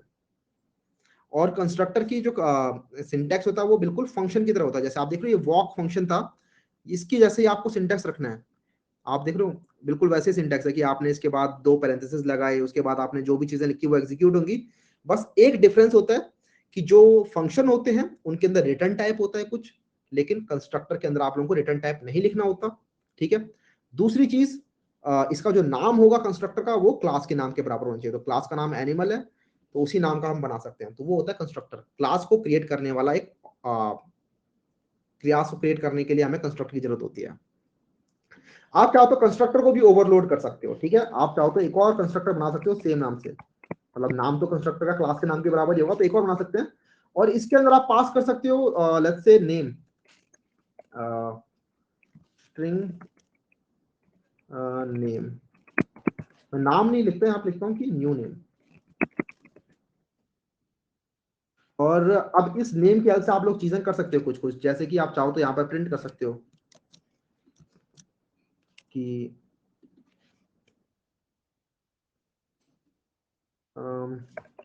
New name was passed while creating। तो अब जब आप लोग इस वाले को कॉल कराना है, तो इस वाले को कॉल कराते के टाइम पे आपको करना क्या है कि जब आप कंस्ट्रक्टर को कॉल करा रहे होगे तो उसके अंदर आप पास कर रहे होगे एक स्ट्रिंग वैल्यू। अगर आप लोग कंस्ट्रक्टर को कॉल कराते टाइम एक स्ट्रिंग वैल्यू पास कर दोगे तो ये वाला कंस्ट्रक्टर कॉल होगा, ना कि ये वाला कंस्ट्रक्टर कॉल होगा। बिल्कुल फंक्शन वाला फंड है। और यहाँ पर ओवरलोडिंग हो रही है, इसको हम कहते हैं ओवरलोडिंग, कंस्ट्रक्टर ओवरलोडिंग। और मैं जरा करा के दिखाता हूँ आपको। Animal a2 equals to new animal, और इसके अंदर कुछ पास करता हूँ, जैसे कि बॉब पास किया मैंने। और अभी मैं कुछ भी नहीं लिख रहा, ठीक है, इसके बॉब के साथ में कुछ कर नहीं रहा। इसको मैं रन करता हूँ, आपको दिखाता हूँ होता क्या है। तो पहले A1 वाला चला तो उसने अपना कॉलिंग द कंस्ट्रक्टर कॉल किया। उसके बाद A2 वाला चला तो इसने बॉब पास किया था मैंने, राइट। तो बॉब न्यू नेम में गया तो न्यू नेम प्रिंट हो गया, और Bob was passed while creating, ये चीज कॉल हो गई। तो ये होता है हमारा कंस्ट्रक्टर ओवरलोडिंग। कंस्ट्रक्टर ओवरलोडिंग में किसी को कोई दिक्कत, पब्लिक स्टैटिक वॉइड मेन ये क्या होता है ये अभी हम समझ लेंगे, ठीक है। आप लोगों को वॉइड समझ में आ गया होगा, मेन समझ में आ गया होगा। मेन फंक्शन से हमारी एग्जीक्यूशन स्टार्ट होती है। पब्लिक और स्टैटिक थोड़ा वेट कर लो, क्लास के एंड तक आपको समझ में आ जाएगा। डिफॉल्ट कंस्ट्रक्टर मोहित कह रहा, समझा दो एक बार फिर से। तो डिफॉल्ट कंस्ट्रक्टर आपको जावा ने ऑलरेडी दे रखा है टू क्रिएट ऑब्जेक्ट।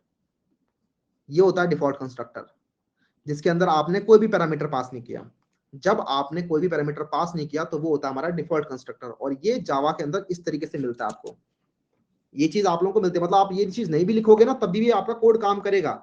आप बोलोगे भाई ये रन कैसे हो रहा है, तो ये रन हो रहा है क्योंकि जावा ने ऑलरेडी दे रखा है ये चीज बिहाइंड द सीन आपके लिए बना के। आपको लिखने की जरूरत नहीं है, लेकिन आप लोग चाहो तो इसके अंदर चीजें लिख सकते हो अपनी खुद से, जैसे कि हमने यहाँ पर लिखी। तो अब आप क्योंकि ऐसी चीजें लिख रहे हो तो इसी वजह से आपका ये कॉल हो रहा है।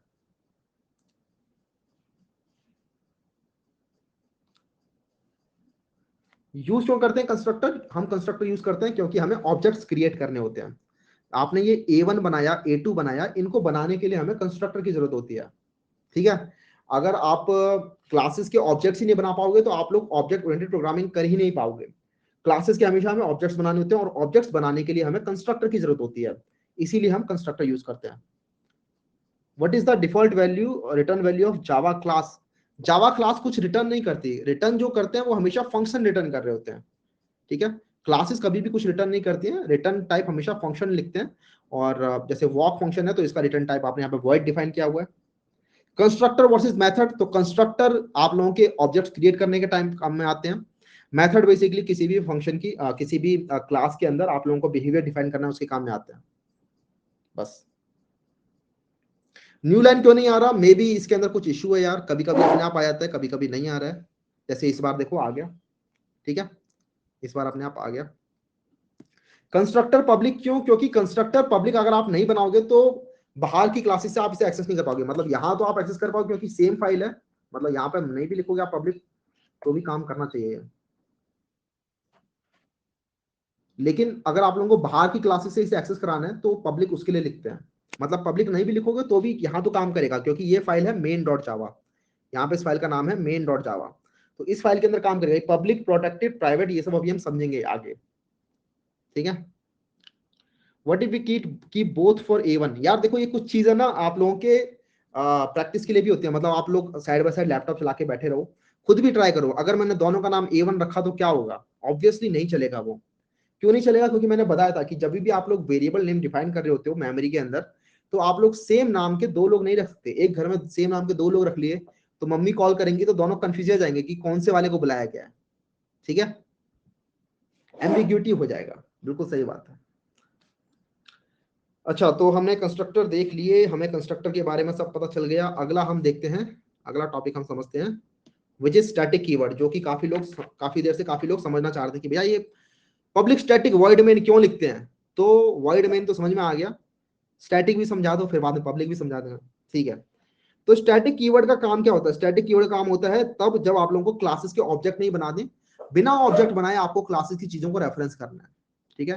क्लास के अंदर आपने कुछ प्रॉपर्टीज डिफाइन कर रखी हैं, लेकिन आप चाहते हो कि ये जो प्रॉपर्टीज हैं या फिर ये जो मेथड्स हैं ये क्लास के लिए कांस्टेंट रहने चाहिए, इसके लिए अलग अलग ऑब्जेक्ट के हिसाब से इनका बिहेवियर डिफाइन नहीं होना चाहिए, ठीक है। ऐसी जरूरत पड़ जाती है कभी कभी, और पड़ जाती है, मैं आपको दिखाऊंगा कि क्या जरूरत पड़ जाती है। ऐसी कुछ कांस्टेंट चीजें होती हैं जो कि हर ऑब्जेक्ट के हिसाब से डिफरेंट नहीं हो सकती, जो कि क्लास के लिए पक्का रहेगा कि क्लास के लिए ये चीजें यही रहने वाली है। स्टैटिक का मतलब क्या होता है? स्टैटिक मतलब जो चेंज नहीं होगा, राइट। स्टैटिक तो मतलब जो उसके लिए फिक्स्ड रहे, तो इसीलिए स्टैटिक कीवर्ड होता है। यहाँ पे लिखा है in Java we want to access class member we must first create an instance of the class. बिल्कुल सही बात है, अगर क्लास के मेंबर्स को डिफाइन एक्सेस करना है, लाइक उसके प्रॉपर्टी को या बिहेवियर को, तो उसके लिए आपको उस क्लास का इंस्टेंस बनाना पड़ता है। इंस्टेंस का मतलब होता है ऑब्जेक्ट, कंफ्यूज मत होना।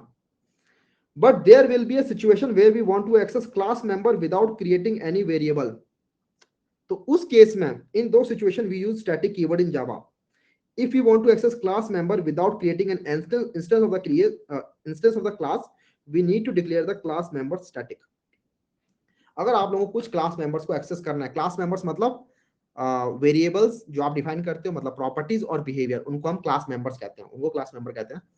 तो अगर आप लोगों को क्लास मेंबर्स को एक्सेस करना है बिना ऑब्जेक्ट्स बनाए, बिना इंस्टेंसेस बनाए, तो उस केस में उनको आप स्टैटिक डिफाइन कर सकते हो। बिल्कुल सही बात, कोई भी दिक्कत? क्लास एक्सटेंड हो जाएगी, देखो ना 5 मिनट पहले बताना दोबारा से। बिल्कुल सही कर रहे हो यार आप लोग, बताए तो पहले। We can access directly with the class name, बिल्कुल सही बात है, उनको हम क्लास नेम की हेल्प से डायरेक्टली एक्सेस कर सकते हैं। एक काम करता हूं, मैं इधर ही आता हूं और एनिमल को हटा देते हैं। काफी सही चीज पकड़ी थी उन्होंने, और इधर से भी हटा देते हैं, इधर से तो हट ही गया। हाँ, डोंट सेव। तो हम समझ रहे हैं स्टैटिक, राइट। एक काम करता हूं, मैं यहां से एनिमल्स को लेकर आता हूं।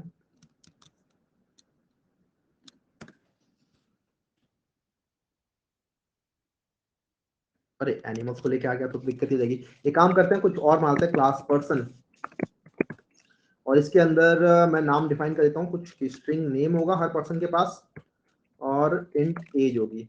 कोई दिक्कत नहीं किसी को। यहाँ पर हमने एक दूसरी क्लास बना ली, उसके अंदर स्ट्रिंग नेम और इंट एज दे दिया है।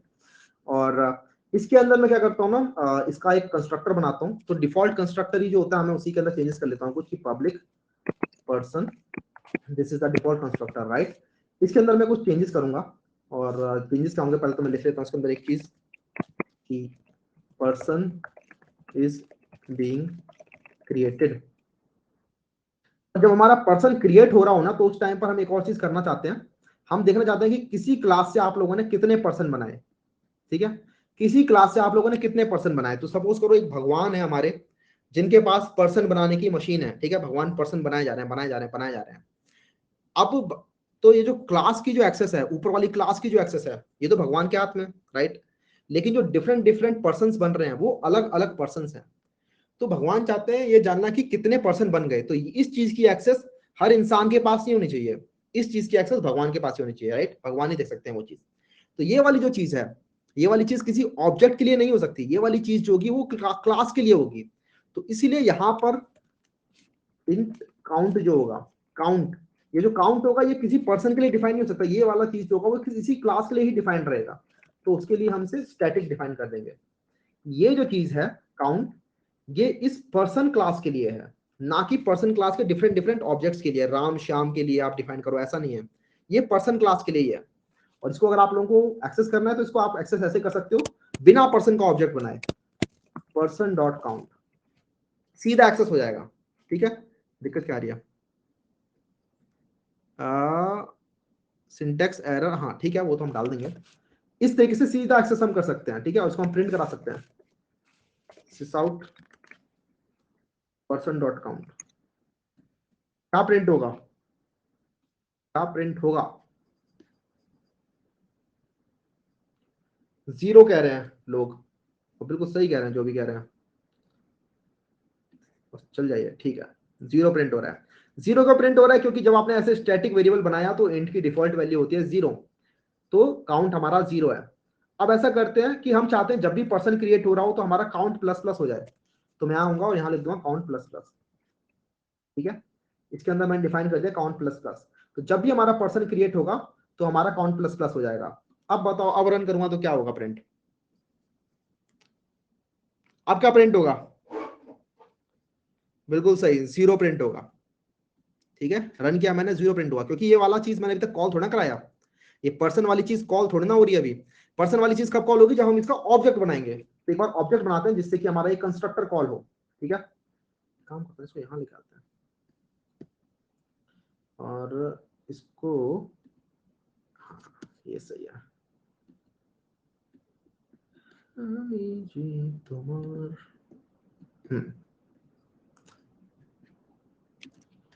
Okay, let's create a person. Person p1 equals to new person.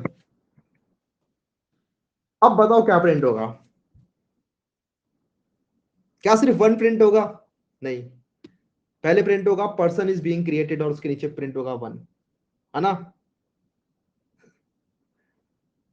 ठीक है, पहले स्ट्रिंग प्रिंट होगी, उसके बाद हमारा प्रिंट हो जाएगा कि कितने पर्सन है। देखो, पर्सन इज बीइंग क्रिएटेड, उसके बाद 1 प्रिंट हो रहा है। हो क्या रहा है समझाता हूं मैं दोबारा से, कंस्ट्रक्टर जो लोग नहीं समझे थे वो समझ जाएंगे इस बार। हो क्या रहा है, जब आपने person p1 equal to new person किया तो एक नया पर्सन क्रिएट हो रहा है, एक नया ऑब्जेक्ट बन रहा है। और जब ऑब्जेक्ट बनता है तो हमारा कंस्ट्रक्टर कॉल हो रहा है। देखो, ये कंस्ट्रक्टर कॉल हो रहा है। मैं कमांड पे एक चीज बताऊं, मैं कमांड या फिर कंट्रोल पे हिट करो, अगर आपके पास मैक है तो कमांड, विंडोज है तो कंट्रोल, और उसके बाद पर्सन पे आप ऐसे क्लिक कर सकते हो। तो ये सीधा यहाँ पर चला गया कर्सर, ये बता रहा है कि कौन सा वाला कंस्ट्रक्टर कॉल हो रहा है। तो ये वाला कंस्ट्रक्टर कॉल हो रहा है। ये कंस्ट्रक्टर कॉल हुआ, काउंट पहले 0 था, काउंट प्लस प्लस किया हमने तो काउंट हो जाएगा हमारा 1। और फिर ये चीज प्रिंट हो गई, system dot out dot println person is being created, person create हो गया। उसके बाद नीचे आप प्रिंट करा रहे हो पर्सन डॉट काउंट। ठीक है, तो इस तरीके से आपने बता दिया कि हाँ पर्सन जो है वो 1 है।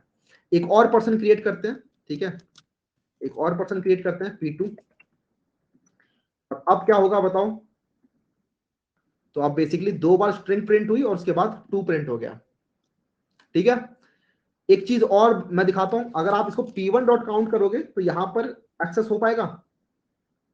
p1 डॉट काउंट कर रहे हैं तो हो क्या रहा है?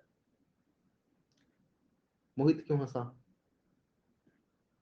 क्लास एक्सटेंड हो जाएगी यार। p1 डॉट काउंट किया तो यहां पर इवन एक्सेस हो पा रहा है।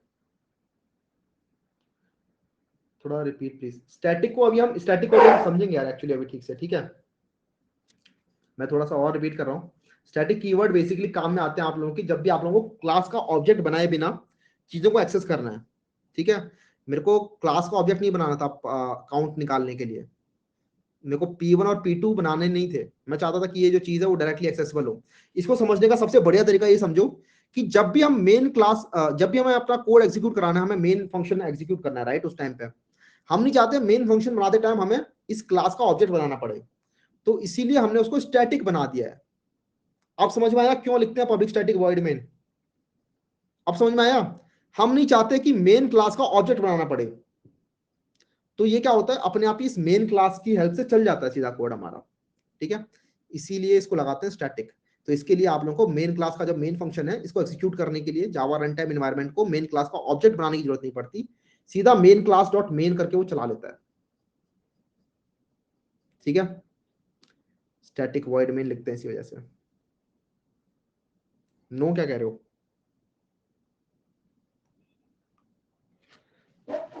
गैप ऊपर से एक काम करो, 2 मिनट का, हाँ 2 मिनट का गैप ले लेते हैं यार, उसके बाद मैं दोबारा समझाता हूँ। हाँ, लास्ट वाला पार्ट हम दोबारा समझाएंगे, डोंट वरी। बता दिया जाएगा दोबारा से, स्टैटिक कीवर्ड समझ लेंगे अच्छे से। स्ट्रिंग आर्गुमेंट एरे क्या है? तो यार ये ना आपको ऐसे समझ नहीं आएगा स्ट्रिंग आर्गुमेंट एरे क्या है। इसके लिए ना इसको हमें रन करना होगा अलग तरीके से। ये बेसिकली होता क्या है ना, जब आप किसी कोड को रन करते हो टर्मिनल से, जब आप रन कर रहे होते हो, मतलब यहाँ से तो मैं क्या करता हूँ, यहाँ पे मैं रन बटन दबाता हूँ और रन हो जाता है, राइट? लेकिन जब आप टर्मिनल से रन कर रहे होते हो अपने जावा कोड को, तो उस केस में आप लोग अपने कोड में कुछ इनपुट पास कर सकते हो, और वो जो इनपुट होती है वो स्ट्रिंग का एरे होती है। ठीक है, तो ये वही है, स्ट्रिंग का एरे है इसके अंदर। मतलब जब भी कोड रन करते टाइम आप चाहो कुछ इनपुट प्रोवाइड करना, तो उसके काम में आता है ये आर्गुमेंट एरे। फिर आप इसको अंदर यूज कर सकते हो ऐसे कि args 0 या फिर जो भी है ऐसे करके आप एक्सेस कर सकते हो उसको। तो टर्मिनल से जब रन करते हैं अपने कोड को और हमें कुछ इनपुट प्रोवाइड करनी है तो इनपुट हम इस तरीके से प्रोवाइड कर सकते हैं और वो इनपुट जो होते हैं वो स्ट्रिंग के एरे बन के इसको मिल जाते हैं मेन फंक्शन को। Extend class, yes yes yes, extend by 60 minute कर देते हैं।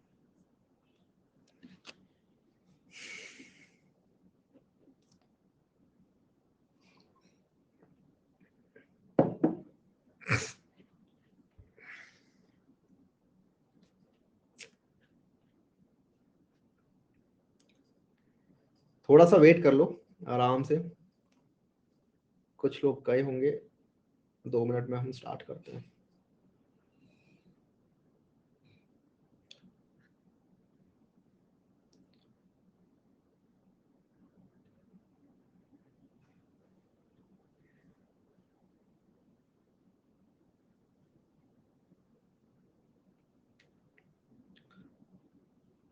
किस किस के प्लेसमेंट के लिए आने वाली है कंपनीज? कितने लोगों के लिए आने वाली है? थम्स अप कर दो, वहीं से ऐड लग जाएगा, मतलब 2 महीने बाद।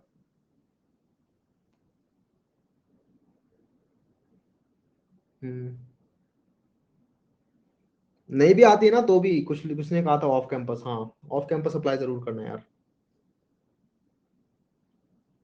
पोल करें इस चीज के लिए, इसमें पोल कैसा होगा लेकिन काफी लोगों की आ रही है, सही है यार। काफी अच्छी तैयारी करना, ठीक है, अच्छे से पढ़ना, जो यहाँ पढ़ाया जा रहा है वो तो पढ़ो ही, साथ में अपनी और भी तैयारी करो। एक टाइम डेडिकेट करना जरूरी है, जैसे अभी फिलहाल तो हमारा टाइम डेडिकेट होता है 1.5 घंटा 2 घंटा, इसके साथ ही इतने से काम नहीं चलने वाला, कंपटीशन बहुत टफ हो रखा है। तो लगाओ थोड़ा और टाइम, थोड़ी और मेहनत करो। अगर एग्जाम वगैरह चल रहे हैं तो एग्जाम पे भी ध्यान दो, ठीक है, एकेडमिक्स भी इंपॉर्टेंट है। एग्जाम की खत्म होते ही तुरंत स्टार्ट कर दो लेकिन पढ़ना।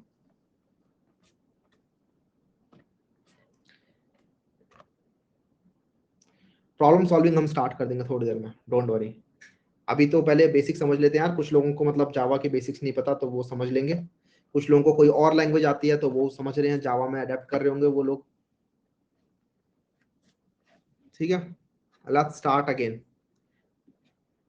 ठीक है। हम स्टैटिक कीवर्ड समझ रहे थे और स्टैटिक कीवर्ड का मतलब क्या होता है, क्या यूज होता है वो हम समझ रहे थे। तो मैंने जैसा लिखा हुआ था यहाँ पर लिखा था कि in Java if we want to access class members we must create an instance of the class, but there will be situation where we want to access class member without creating any variable। कभी कभी हमें जरूरत होगी कि हम बिना object बनाए भी क्लास के मेंबर्स को एक्सेस करना चाहते हैं, तो उस केस में उन मेंबर्स को हमें स्टैटिक बनाना होगा। जैसे यहां पर आप देख सकते हो, मैंने बिना दोनों ऑब्जेक्ट बनाए, कमेंट कर रहा हूं, बिना दोनों ऑब्जेक्ट बनाए भी काउंट को मैं एक्सेस कर पा रहा था क्योंकि वो पर्सन का है और इस वजह से मैं इसको एक्सेस कर पा रहा था। एक और चीज मैं आप लोगों को दिखाता हूं, आप लोगों को और अच्छे समझ में आएगा, मैथ डॉट आई, ठीक है, इसको मैं डाल देता हूँ, double pi equals to math dot pi. यहाँ हो क्या रहा है, ये जो मैथ क्लास है ना जेडीके के अंदर ऑलरेडी प्रेजेंट है, आप लोगों को बनाने की जरूरत नहीं है मैथ क्लास। इसके अंदर जाओगे ना तो मैं कमांड या कंट्रोल पे क्लिक करके अंदर जा रहा हूँ, पाई को देखते हैं हो क्या रहा है। पाई देखो, पाई स्टैटिक बना रखी है इन्होंने, मेरे को मैथ क्लास का ऑब्जेक्ट बनाने की जरूरत नहीं पड़ी, मैंने ये नहीं लिखा math math equals to new math, नहीं, मैंने मैथ डॉट पाई करके सीधा एक्सेस कर लिया इसको। और ये मैं क्यों कर पा रहा हूँ, क्योंकि पाई जो है उसके अंदर ऑलरेडी स्टैटिक तरीके से डिफाइंड है। और सिर्फ पाई डिफाइंड नहीं है, पाई की वैल्यू ये तो ना 3.14, ये बड़ी सी वैल्यू, ई की वैल्यू भी डिफाइंड है। इसके अलावा ये डिग्री टू रेडियन और ये सब चीजें, ये सब इन्होंने स्टैटिक स्टैटिक बना रखा है। ये सब कहां से आ गया भैया, ये तो हमने कोड किया ही नहीं, ये सारी क्लास आप लोगों को ऑलरेडी मिलती है, मैथ क्लास आप लोगों को ऑलरेडी मिली हुई है। ठीक है, बस आप लिखो। एक और चीज देखो, इन्होंने इसका कंस्ट्रक्टर प्राइवेट किया हुआ है। कंस्ट्रक्टर प्राइवेट किया हुआ है, इसका मतलब ये नहीं चाहते कि मैथ क्लास का कोई ऑब्जेक्ट भी बनाए, ये नहीं चाहते कि मैथ क्लास को कोई इंस्टेंशिएट भी करे, don't let anyone instantiate this class. तो अगर आप चाहते हो कि इस क्लास का कोई ऑब्जेक्ट ना बना पाए तो उस केस में उसके कंस्ट्रक्टर को, डिफॉल्ट कंस्ट्रक्टर को प्राइवेट कर दो, ठीक है। अगर किसी क्लास के डिफॉल्ट कंस्ट्रक्टर को आपने प्राइवेट कर दिया तो उसके बाद आप उस क्लास का ऑब्जेक्ट नहीं बना पाओगे। जैसे कि ये था डिफॉल्ट कंस्ट्रक्टर पर्सन का, इसको हमने प्राइवेट कर दिया, क्योंकि ये प्राइवेट है तो मैं ये नहीं कर पाऊंगा। प्राइवेट हम समझेंगे वैसे तो क्या होता है, प्राइवेट का मतलब इस क्लास के बाहर, इस पर्सन क्लास के बाहर ये चीज अब एक्सेसिबल नहीं होगी, ये इस क्लास के लिए ही हो गई है सिर्फ चीज। तो इस तरीके से हम अब ऑब्जेक्ट नहीं बना पाएंगे कभी भी इसके। तो कुछ कुछ चीजें होती हैं यार, कुछ कुछ क्लासेस होती हैं, कुछ कुछ वेरिएबल होते हैं जो कि उस क्लास के लिए ही सेंस बनाते हैं। जैसे पाई जो है, पाई ऐसा तो नहीं होगा ना हर ऑब्जेक्ट के लिए अलग अलग होगा, राइट। तो उन्होंने क्या किया, उसको स्टैटिक बना लिया जिससे कि वो सीधा मैथ क्लास से एक्सेसिबल हो पाए। तो इसी वजह से हम स्टैटिक कीवर्ड का यूज करते हैं। और जैसा मैंने आपको बताया था कि मेन मेथड में क्यों यूज करते हैं स्टैटिक कीवर्ड का, हम नहीं चाहते कि जब हमें मेन मेथड एग्जीक्यूट करना हो तो हमें उसके लिए इस मेन क्लास वाली चीज का ऑब्जेक्ट बनाना पड़े और उसके बाद हम डॉट मेन करके उसको एग्जीक्यूट करें। तो इसी वजह से आप लोग जो जो स्टैटिक चीजें होती है उनको आप सीधा क्लास के नेम से एक्सेस कर सकते हो। ये देखो क्लास का name person dot count, person dot count. मैं p1 डॉट काउंट नहीं लिख रहा, मैं पर्सन डॉट काउंट लिख रहा हूं। Similarly math dot P I, मैं मैथ का ऑब्जेक्ट नहीं बना रहा, मैथ का ऑब्जेक्ट तो खैर मैं बना भी नहीं सकता क्योंकि इन्होंने इसका जो कंस्ट्रक्टर है वो प्राइवेट कर रखा है। और ये रीड ओनली क्लास होती है, इसके अंदर आप चेंजेस नहीं कर सकते, ऐसे मैं चेंज नहीं कर सकता इसके अंदर, ठीक है। मैं लिख रहा हूँ लेकिन लिख नहीं सकता। ये देखो यहाँ पर लिखा हुआ है इसके बारे में, मैथ क्लास किसने लिख किया। ये ऑलरेडी जावा के अंदर मिलती है, इसके अंदर बहुत सारी चीजें होती हैं। और ऐसी एक क्लास नहीं है एकदम, मतलब आप चाहो तो स्ट्रिंग क्लास भी देख सकते हो, सिस्टम क्लास भी देख सकते हो, ये सिस्टम क्लास है, ठीक है। तो इस तरीके से मल्टीपल क्लासेस हैं, उनके अंदर मल्टीपल फंक्शंस होते हैं, ये सब कुछ जेडीके में हमारे डिफाइंड होता है। स्टैटिक कीवर्ड में दिक्कत समझ में आ गया? नो इश्यूज, बढ़िया।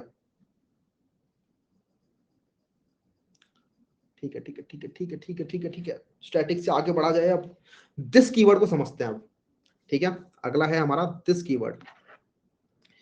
ये कीवर्ड भी बड़ा कमाल का होता है यार। ये कीवर्ड काम में आता है करंट ऑब्जेक्ट को पकड़ने के, ठीक है। करंट ऑब्जेक्ट को अगर आपको पकड़ना है तो उसके काम में आता है हमारा दिस कीवर्ड। कैसे यूज करते हैं उसको समझेंगे। In Java this keyword is used to refer the current object inside a method और कंस्ट्रक्टर। अगर किसी भी मेथड और कंस्ट्रक्टर के अंदर करंट ऑब्जेक्ट को आपको पकड़ना है, पकड़ना मतलब उस ऑब्जेक्ट के वेरिएबल्स को एक्सेस करना है, मतलब उस ऑब्जेक्ट की प्रॉपर्टीज को एक्सेस करना है, या फिर उस वेरिएबल उस ऑब्जेक्ट के बिहेवियर को एक्सेस करना है, तो उसके लिए आप लोग दिस यूज कर सकते हो।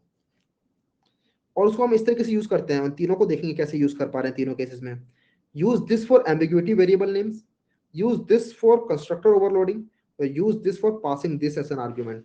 जरा समझते हैं क्या लिखा है मैंने ये और कैसे यूज करते हैं। तो जैसे सपोज करो हम यहाँ पे पर्सन बना रहे हैं, राइट। पर्सन हम ऐसे नहीं बना रहे, सपोज करो, ठीक है। मैं पर्सन ऐसे नहीं बना रहा, मैं क्या कर रहा हूँ, प्राइवेट नहीं, इसको मैं यहाँ से हटा देता हूँ।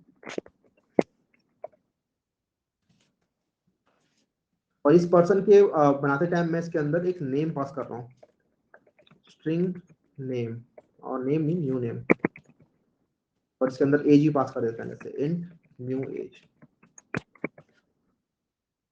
तो मैं क्या कर सकता हूँ ना, जब आप कंस्ट्रक्टर बना रहे होते हो तो उस टाइम पे आप क्या कर सकते हो, इन नेम और इन एज को भी डिफाइन कर सकते हो, जो हमने देखा ही था। तो मैं बोल दूंगा नेम जो हो जाएगा वो हो जाएगा इस न्यू नेम के बराबर जो आपने पास किया था, और इस ऑब्जेक्ट का जो एज हो जाएगा वो हो जाएगा इस न्यू एज के बराबर जो आपने पास किया था। और इस तरीके से आप लोग एक पर्सन बना सकते हो। तो क्या करूंगा, एक पर्सन बनाता हूँ, ये हमारा पर्सन P1 है, इन सबको हटाता हूँ यहाँ से। P1 person equal to new person, और इसके अंदर मैं पास कर देता हूँ ये चीज, नेम और एज। जब नेम और एज पास करूंगा तो मैं ये वाला कॉल नहीं होगा उस केस में, नीचे वाला कॉल होगा। तो मैं पास करता हूँ इसके अंदर एक नेम, तो लेट्स से अनुज पास किया मैंने, एज पास कर दिया 25। तो अब क्या होगा, पर्सन जब रन होगा तो हमारा इस पर्सन का जो ऑब्जेक्ट बनेगा ना, उस ऑब्जेक्ट का नेम तो ये वाला नेम है, राइट, ये वाला नेम, और एज उसकी ये वाली एज है। तो उसके नेम और एज अपने आप ही सेट हो जाएंगे जो हमने पास किए चीजें। हमने पास किया था न्यू नेम और न्यू एज, तो पर्सन के ऑब्जेक्ट वाले नेम के अंदर तो न्यू नेम चला जाएगा जो हमने पास किया, और पर्सन के एज में ये न्यू एज चला जाएगा जो हमने पास किया। तो मतलब हमने अनुज और 25 पास किया था, वो इस P1 के नेम और एज में चला जाएगा, ठीक है। ये P1 का नेम ये था, P1 का एज ये था, इसके अंदर ये जो हमने चीजें पास करी हैं वो चली जाएंगी। इसका मतलब ये कि अब आप एक्सेस कर सकते हो इनको सीधा, ठीक है। आप लिखोगे ना P1 डॉट नेम, तो जो हमने पास किया था वही चला गया होगा उसके अंदर। प्रिंट करा के दिखाता हूं मैं, ये देखो अनुज प्रिंट हो रहा है। समझ में आया? किसको दिक्कत हुई इसमें कोई? समझ में नहीं आया? मतलब नो क्यों कह रहे हो? आ गया। पवित्रा, आपने नो क्यों कहा? समझ नहीं आया किसी को? तो पवित्रा को तो आया था, अभिजीत को नहीं आया। अभिजीत क्या समझ नहीं आया आपको? एक बार और, ठीक है। हाँ हाँ कर रहे हैं रिपीट, डोंट वरी। तो मैं क्या समझाना चाह रहा हूँ, पहले तो ये बात समझो। मैं समझाना चाह रहा हूँ कि आप किस तरीके से दिस यूज कर सकते हो, लेकिन दिस यूज करने से पहले मैं कुछ और समझाना चाह रहा हूँ आपको। वो क्या, कि जब आप ऐसे कंस्ट्रक्टर बनाते हो तो उस कंस्ट्रक्टर के अंदर आप लोग चाहो तो उस कंस्ट्रक्टर, कोई कंस्ट्रक्टर जब बनता है तो एक ऑब्जेक्ट बनता है, तो उस कंस्ट्रक्टर को बनाते टाइम उस ऑब्जेक्ट की चीजों को भी आप लोग इनिशियलाइज कर सकते हो। ठीक है, ऑब्जेक्ट जब बन रहा है पर्सन क्लास का, तो उसके पास एक नेम है और उसके पास एक एज है, इनको हमें इनिशियलाइज भी करना है। तो हम क्या करेंगे, इस नेम और एज के अंदर वो वैल्यू पास कर देंगे जो कंस्ट्रक्टर कॉल करते टाइम मिल रही है हमें। तो जब हमने कंस्ट्रक्टर कॉल किया तो हमने पास किया न्यू नेम और न्यू एज, और हमारे पास ऑब्जेक्ट का नेम था नेम, तो इस नेम के अंदर हमने न्यू नेम पास कर दिया। तो हमने अपना जो ऑब्जेक्ट बन रहा है उसका नेम हमने डिफाइन कर दिया। ऑब्जेक्ट बनाते टाइम हमने पास किया था इसके अंदर अनुज, तो ये अनुज गया था न्यू नेम के अंदर, तो नेम के अंदर हमने डाल दिया new name, name equals to new name, मतलब ये वाला जो नेम है इसके अंदर हमने न्यू नेम डाल दिया। सिमिलरली हमने पास किया था यहाँ पर 25, तो हमने एज के अंदर डाल दिया न्यू एज, जो कि हमें यहाँ से मिल रही है। ठीक है, न्यू एज आपका 25 है। आप जब यहाँ पे ऐसे कमांड पर क्लिक करके जाओगे ना तो यहीं पे आप पहुंच रहे हो।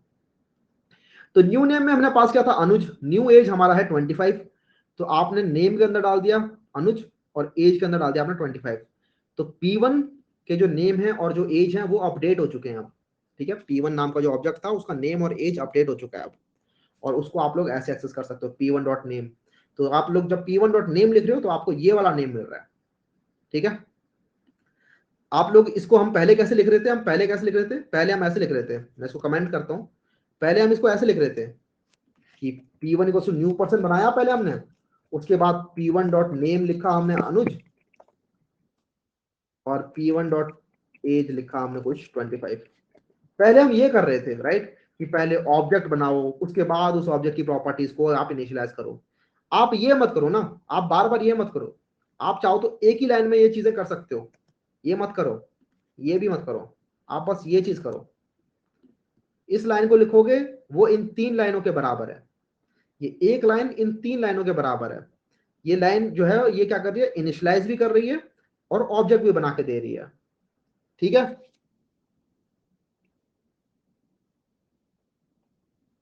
Got it, nice. अच्छा, तो अब दिस कहां से आ गया भैया? दिस समझा रहे थे आप, तो दिस कीवर्ड, तो दिस कीवर्ड जैसा मैंने बताया कि करंट ऑब्जेक्ट को पकड़ने काम में आता है। ठीक है, तो करंट ऑब्जेक्ट क्या है वो पकड़ने काम में आएगा, बस इतना याद रखना। तो आप यहाँ पर देख पा रहे होगे कि यार भैया आप क्या कर रहे हो, न्यू नेम भी बना रहे हो, न्यू एज भी बना रहे हो, जबकि यहाँ पर था नेम और एज। तो आप ये नाम ऐसा मत लिखो ना, बार बार आप नए नए नाम क्यों बना रहे हो? इसका नाम भी नेम डालो, इसका नाम भी एज डालो। हाँ ठीक है, दिस इज ऑल्सो अलाउड, क्योंकि ये जो चीज है नेम और एज जो है ये तो वेरिएबल के नाम है इस क्लास के लिए, लेकिन फंक्शन के अंदर तो आप बना सकते हो सेम नाम की चीज। लेकिन यहाँ पर अब ये कंफ्यूज कर जाएगा अंदर, कि यहाँ पर ये कौन सा वाला नेम ले। अच्छा, यहाँ पर मैं नेम इक्वल टू नेम लिखता हूँ और एज इक्वल टू एज लिखता हूँ। यहाँ पर ये बोलेगा कि ठीक है यही वाला नेम है, इसी के अंदर आपने यही वाला नेम डाल दिया, और यही वाला एज है, इसी के अंदर ये वाला एज डाल दिया। तो यहाँ पर जो मैं नेम लिख रहा हूँ इस वाली लाइन के अंदर, जरा इस लाइन को समझो फिलहाल। नेम इक्वल टू नेम लिखने से क्या हो रहा है कि यही जो स्ट्रिंग नेम आपने ऊपर डिफाइन किया है ना, इसी के अंदर इसी नेम को डाल दिया हमने। ऊपर वाले नेम को आपने एक्सेस ही नहीं कर पाए आप लोग। ठीक है, ऊपर वाला जो नेम था वो एक्सेस हो ही नहीं पा रहा इसके अंदर, जबकि हमें तो ऊपर वाले नेम के अंदर चीजें डालनी थी। राइट, तो इसके लिए मैं लिख सकता हूं कि करंट ऑब्जेक्ट का जो नेम है दिस डॉट नेम। ठीक है, जिसका काम क्या होता है, जिसका काम होता है करंट ऑब्जेक्ट को एक्सेस करने का काम आता है, करंट ऑब्जेक्ट को पकड़ने का काम आता है। तो करंट ऑब्जेक्ट के नेम को इस नेम के बराबर कर दो, और करंट ऑब्जेक्ट की एज को इस एज के बराबर कर दो। तो ये चीज बिल्कुल वही है जो हमने पहले लिखी थी, जब जब हमने यहाँ पे न्यू नेम लिखा था। ठीक है, न्यू नेम और न्यू एज लिखा था ना, अब न्यू नेम और न्यू एज लिखने की जरूरत नहीं है। अब आप लोग सेम नाम लिख सकते हो, लेकिन ताकि कंफ्यूजन ना हो, उसको एम्बिग्विटी ना रहे, तो इसीलिए आप लोग दिस करके बता सकते हो कि मैं चाहता हूं कि आप लोग इस ऑब्जेक्ट के नाम में ये नाम डालो, मतलब इस वाले नाम में तो ये वाला नाम डालो, और इस ऑब्जेक्ट की एज में आप लोग ये वाली एज डालो। आप लोग एक और चीज चेक कर सकते हो, कमांड या कंट्रोल पे क्लिक कर दबा के आप लोग इस पे क्लिक करो, इस नेम पे, तो आप लोग को पता चलेगा कहाँ यूज हो रहा है, तो ये वाला यूज हो रहा है। सिमिलरली कमांड पे क्लिक करके इस वाले पे क्लिक करोगे तो ऊपर चला जाएगा, यहाँ पर ये वाला यूज हो रहा है। ठीक है, तो दिस का काम होता है करंट ऑब्जेक्ट को छेड़ने काम में आता है, और यही चीज मैंने यहाँ लिखी है। पहला पॉइंट यही है, use this for ambiguity in variable names. अगर आप लोगों को एम्बिग्विटी हटानी है वेरिएबल नेम्स में, तो आप लोगों का वहां पर दिस यूज होता है। यहां पर इस तरीके से हमारी एम्बिग्विटी हट रही है और दिस यूज हो रहा है। ठीक है, अगला मैंने क्या लिखा है इसके अंदर, अगला समझते हैं। Use this in constructor overloading. Constructor overloading के काम में भी आता है। मतलब क्या हो गया, तो यहाँ पर हमें दिख रहा है कि कंस्ट्रक्टर ओवरलोडिंग हो ही रही है, एक कंस्ट्रक्टर ये बना हुआ है और एक कंस्ट्रक्टर ये बना हुआ है। ठीक है, और जब ये वाला कंस्ट्रक्टर बन रहा है तब तो काउंट प्लस प्लस हो रहा है, लेकिन जब ये वाला कंस्ट्रक्टर बन रहा है तो काउंट प्लस प्लस हो ही नहीं रहा। तो अगर आप लोग यहाँ पर, मैं इसको हटाता हूं, तो ये तो हमारा पहले वाला कोड है। मैं ऐसा करता हूं, पर्सन डॉट काउंट प्रिंट कराता हूं, बताओ कितना प्रिंट होगा, बताओ क्या प्रिंट होगा यहाँ पे। यश कहता है 0, प्रियांशु कहता है 0, विकास ने भी कहा 0, नकुल ने कहा लेकिन 1। ठीक है भाई, जब हमारा ऑब्जेक्ट बनेगा तब तो पर्सन बढ़ेगा ना, पर्सन 1 होना चाहिए, राइट, 1 होना चाहिए, बिल्कुल सही बात भाई, लोग 1 कह रहे हैं। लेकिन आप यहां पर देख सकते हो कि जब पर्सन बन रहा है, जब मैं इसे रन करके दिखाता हूं सारी दिक्कतें दूर हो जाएंगी, प्रिंट हो रहा है 0। राइट, पर्सन तो बना लेकिन काउंट नहीं बढ़ा भाई, काउंट 1 नहीं हुआ। काउंट 1 क्यों नहीं हुआ, क्योंकि काउंट प्लस प्लस आप लिख रहे हो डिफॉल्ट कंस्ट्रक्टर के अंदर, राइट। लेकिन जब आपने कंस्ट्रक्टर कॉल किया यहां पर, ये किया आपने ये वाला कंस्ट्रक्टर कॉल, दिस वन, इसके अंदर आपने काउंट प्लस प्लस नहीं किया भैया। तो आपने काउंट प्लस प्लस नहीं किया तो आप कैसे कह सकते हो कि पर्सन बढ़ गया। लेकिन मैं बोलूंगा नहीं भाई, पर्सन तो बढ़ा है, मैंने बनाया है काउंट प्लस प्लस, तो फिर मेरे को क्या दोबारा से लगाना पड़ेगा यहाँ पे काउंट प्लस प्लस, मुझे यहाँ भी लिखना पड़ेगा। तो बोलोगे हाँ भैया लिखना पड़ेगा, तो बोलूंगा नहीं यार, मैं नहीं चाहता यहाँ पर भी काउंट प्लस प्लस लिखना, मैं नहीं चाहता कि दोबारा से सेम चीज लिखनी पड़े मेरे को, मैं नहीं चाहता। तो मैं दिस करके ये लिख दूंगा। ठीक है, दिस करके मैंने लिख दिया, इसका मतलब क्या है, करंट ऑब्जेक्ट को पकड़ने काम में आता है। आप हमेशा याद रखना, करंट ऑब्जेक्ट को पकड़ने काम में आता है। तो ये क्या करेगा, करंट ऑब्जेक्ट के अंदर जो पर्सन वाला जो कंस्ट्रक्टर है उसको पकड़ लेगा। इसमें कमांड क्लिक करके जाता हूं इसके पास, तो क्या होता है, पर्सन पे ले गया मुझे, ये यहां ले गया, देखो कमांड पे क्लिक करके मैं इस पे क्लिक करूंगा तो मुझे यहां पर ले गया। तो अब क्या होगा, अब बताओ अब क्या प्रिंट होगा, क्या सिर्फ 1 प्रिंट होगा। हाँ दिस अभी समझा दूंगा, टेंशन मत लो, 1 और स्ट्रिंग प्रिंट होगी। ठीक है, पहले स्ट्रिंग प्रिंट होगी देन 1 प्रिंट होगा। रन करते हैं, पर्सन इज बीइंग क्रिएटेड और 1 प्रिंट हुआ। ठीक है, पर्सन इज बीइंग क्रिएटेड मतलब ये चीज प्रिंट हुई है पहले, उसके बाद फिर हमने पर्सन डॉट काउंट जो है वो हमारा अब अपडेट हो चुका है, पर्सन डॉट काउंट हमारा 1 हो चुका है। हुआ क्या यहाँ पे भैया, समझ नहीं आया, समझते हैं जरा, अच्छे समझते हैं। पर्सन पे क्लिक करते हैं, देखते हैं कहाँ जाते हैं। पहले तो इस पर्सन पे क्लिक किया मैंने, यहाँ पर आ गया। मैंने आपको बताया यहाँ पर दिस के अंदर मैंने लिखा हुआ है कि कहाँ कहाँ यूज होता है दिस।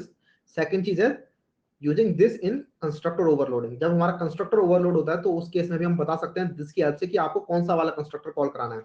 एक कंस्ट्रक्टर से दूसरा कंस्ट्रक्टर कॉल कराने काम में आता है दिस। ठीक है, आपने 2 कंस्ट्रक्टर बना रखे हैं, इस कंस्ट्रक्टर से आप लोगों को इस वाले कंस्ट्रक्टर को कॉल करना था, तो उसके लिए भी हमारा दिस यूज होता है। देखो किस तरीके से यूज हो रहा है दिस, ये क्या हो गया भाई।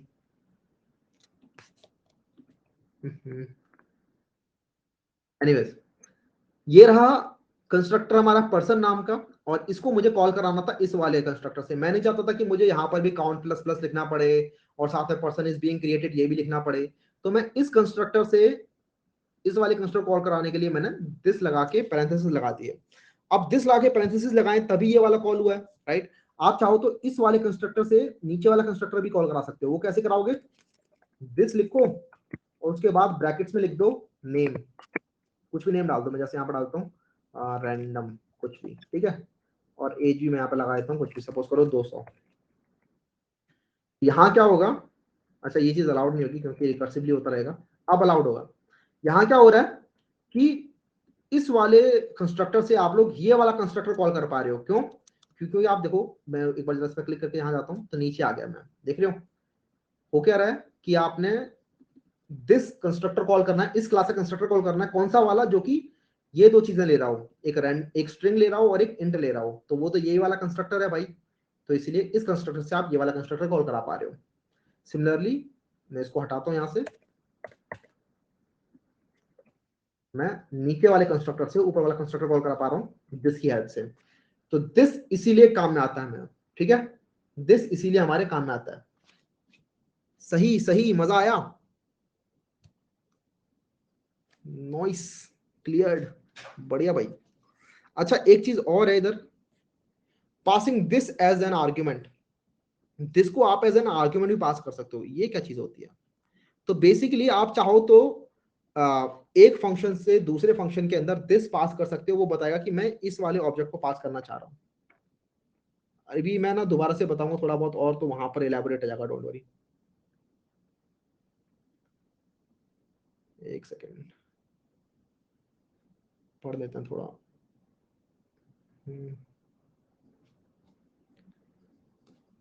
कोई दिक्कत नहीं, कोई दिक्कत नहीं।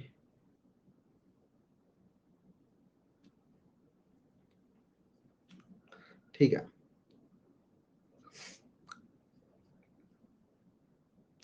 Person dot count is person constructor, मैं आ गया ना, हाँ। पर्सन डॉट काउंट जो है कंस्ट्रक्टर में आ गया, क्या इसका मतलब मैं समझा नहीं। सुपर कीवर्ड बाद में देखेंगे।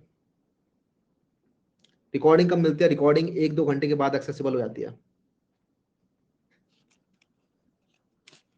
अच्छा मैंने तीसरी चीज यहाँ पे जो लिखी हुई है वो एक बार जरा वो समझ लेते हैं कि पासिंग दिस एन आर्ग्यूमेंट। तो अगर आप चाहते हो कि जैसे आपने क्लास के अंदर एक फंक्शन भी बना लिया, लेट्स से एक फंक्शन है void walking, ठीक है, पर्सन वॉक कर सकता है और आप चाहते हो कि नेम इसे प्रिंट करना चाहते हो, नेम इज वॉकिंग, और आप सपोज करो वो वॉक करते करते ना उसकी एज बढ़ गई सपोज करो उसकी एज बढ़ गई, एज प्लस इक्वल्स टू 10, ये हो गया। और मैंने ये वाला कंस्ट्रक्टर कॉल किया था, राइट, मैं ये चीज हटा रहा हूँ यहाँ से फिलहाल के लिए, ये वाला कंस्ट्रक्टर कॉल करने वाला हूँ। और आप चाहो तो इस कंस्ट्रक्टर से आप ये वाला वॉकिंग वाला फंक्शन कॉल कर सकते हो, राइट, कोई दिक्कत नहीं, वॉकिंग वाला फंक्शन हम कॉल कर सकते हैं कंस्ट्रक्टर से। लेकिन मैं चाहता हूं कि करंट ऑब्जेक्ट भी पास कर पाऊं मैं इसके अंदर। तो करंट ऑब्जेक्ट अगर आपको पास करना है, अगर मान लो इसको चाहिए पर्सन का ऑब्जेक्ट, पर्सन ऑब्जेक्ट, तो इसको पर्सन का ऑब्जेक्ट चाहिए, तो वो कैसे मिलेगा इसे? तो आप लोग दिस की हद से इसको पास कर सकते हो, आप बोलोगे दिस, तो यहाँ पर सिर्फ पर्सन ऑब्जेक्ट मिल गया। और उसके बाद अब यहाँ पर मुझे बताना क्या चीज होने वाली है। sysout p1 dot name p1 dot age, अब बताओ क्या चीज प्रिंट होगी। ये रहा कोड आपके सामने,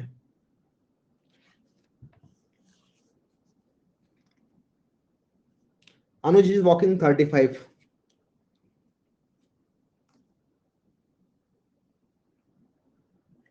समझ नहीं आया? रुको रुको, समझ में आएगा हो क्या रहा है, एक नया कंसेप्ट सिखाया जा रहा है।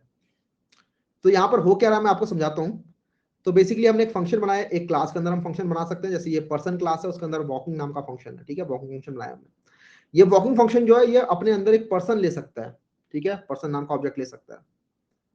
तो इस फंक्शन को जब आप कॉल कराओगे तो इसको आपको वॉकिंग चाहिए होगा, मतलब इसको एक पर्सन चाहिए होगा। तो मैंने इसको यहाँ पे कॉल कराया, तो इसको एक ऑब्जेक्ट भी चाहिए था पर्सन नाम का, लेकिन पर्सन दिस ऑब्जेक्ट कहाँ से मिलता है इसे? मैं चाहता हूँ कि ये जो है वो करंट ऑब्जेक्ट पास करे, इसको करंट ऑब्जेक्ट पास करने काम में आता है दिस। हमेशा मैंने बताया था आपको कि दिस का काम होता है करंट ऑब्जेक्ट को पकड़ने काम में आता है ये। तो करंट ऑब्जेक्ट मुझे मिला दिस की हेल्प से, तो मैंने करंट ऑब्जेक्ट को इसको पकड़ा दिया। लेकिन करंट ऑब्जेक्ट बनाने से पहले मैंने उसका नेम और एज सेट कर दिया था। नेम और एज मैंने अनुज और 25 सेट कर दिया था उसका, राइट। तो मैंने नेम बोल दिया उसका अनुज है, एज बोल दिया मैंने उसका 25 है, और उसके बाद मैंने वॉकिंग कॉल करा दिया और करंट ऑब्जेक्ट पास कर दिया, ठीक है, अनुज और 25 एज मैंने पास कर दी। अब वॉकिंग फंक्शन कॉल होगा, वॉकिंग फंक्शन में जाते हैं। तो इसके अंदर चलेगा पहले नेम इज वॉकिंग, ठीक है, नेम तो हमने वही डिफाइन कर रखा है अनुज, वो तो चल जाएगा, ठीक है। उसके बाद मैंने बोल दिया एज प्लस इक्वल टू 10, तो यहां पर मैंने एज को 10 से बढ़ा दिया। तो ये जो एज बढ़ रही है किसकी बढ़ रही है, ये इसकी बढ़ रही है, राइट, इस वाले एज की एज बढ़ रही है। मैंने इस ऑब्जेक्ट के अंदर कुछ छेड़छाड़ नहीं की यहाँ पे, ठीक है, इस ऑब्जेक्ट के अंदर मैंने कुछ छेड़छाड़ नहीं की, मैंने उस ऊपर वाले की एज बढ़ा दिया। एक बार रन करते हैं और यहां पर देखो यहां पर देखो हो क्या रहा है कि p1 डॉट नेम और p1 डॉट एज मैंने नीचे प्रिंट कराया। उसके बाद ये तो तब की बात है जब कंस्ट्रक्टर कॉल हुआ, कंस्ट्रक्टर कॉल हुआ, ये चीज कॉल हुई और वॉकिंग फंक्शन चला अपने आप ही, ठीक है, उसने एज को 10 से बढ़ा दिया। और उसके बाद हम प्रिंट कर रहे हैं नेम, तो नेम तो वही रहेगा लेकिन उसी ऑब्जेक्ट की एज बढ़ चुकी है अब। तो ऑब्जेक्ट की एज पहले 25 थी, उसी ऑब्जेक्ट की एज जो है मैंने वॉकिंग वाले फंक्शन ने 10 से बढ़ा दी थी, तो 10 से बढ़ा दी, तो p1 डॉट एज जो है वो अब 10 बढ़ चुकी है, तो 35 हो चुका है। क्लास एक कल भी होगी, मुझे लग रहा है क्लास एक कल भी लेनी पड़ेगी, जिसके अंदर हम रेस्ट ऑफ ऊप्स पढ़ रहे होंगे। तो याद रखना सबके सब, क्लास एक कल भी होगी, हमारे शेड्यूल में नहीं है, मैं उसको डलवा दूंगा लेकिन कैसे ना कैसे करके, ठीक है। अब ओवरलोड हो रहा है एक बार बस ये समझ लेते हैं यार ठीक से बस, ठीक है, मेथड ओवरलोडिंग हमने समझ ली, दिस कीवर्ड समझ लेते हैं बस अच्छे से एक बार। हाँ हाँ, अगेन एक बार समझते हैं दिस कीवर्ड।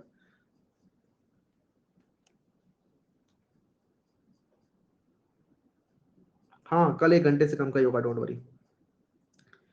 तो हम जैसे यहाँ देख रहे थे, मैं दोबारा बताता हूँ, यहाँ पे समझाता हूँ अच्छे से। तो हमें ये दोनों तो समझ में आ गए थे, अब हम ये देख रहे हैं कि यूज दिस एन आर्ग्यूमेंट, ठीक है। तो मैंने देखा कि मैंने एक पर्सन नाम का ऑब्जेक्ट बनाया, तो पर्सन मेरी क्लास थी, इसने क्या किया, एक ऑब्जेक्ट बनाया जिसका नाम इसने रखा अनुज, और इस ऑब्जेक्ट की इसने एज रख दी थी 25, ठीक है। तो पर्सन नाम का कंस्ट्रक्टर कॉल हुआ, उसने ये ऑब्जेक्ट बना दिया मेरा, बहुत ही बढ़िया। लेकिन इसी कंस्ट्रक्टर ने अंदर ही अंदर एक वॉकिंग नाम का फंक्शन भी कॉल किया था, और ये क्या कर रहा है, वॉकिंग नाम का फंक्शन क्या बोल रहा है, जो एज है उसको 10 से बढ़ा दो। तो ये क्या करेगा, जो एज है ये कौन सी एज है, ये तो करंट ऑब्जेक्ट की ही एज है, जब तक आप उस कंस्ट्रक्टर के अंदर, जब तक आप उस क्लास के अंदर हो, तब तक आप उसी ऑब्जेक्ट को ही एक्सेस कर रहे हो एज की हेल्प से। तो आप क्या करोगे, ये जो कंस्ट्रक्टर बना था ना, ये जो ऑब्जेक्ट बना था, इसकी एज में आप 10 इंक्रीमेंट कर दोगे, तो पहले 25 था, अब ये क्या हो जाएगा 10, 35, 10 इंक्रीमेंट हो गया, तो अब ये 35 हो गया।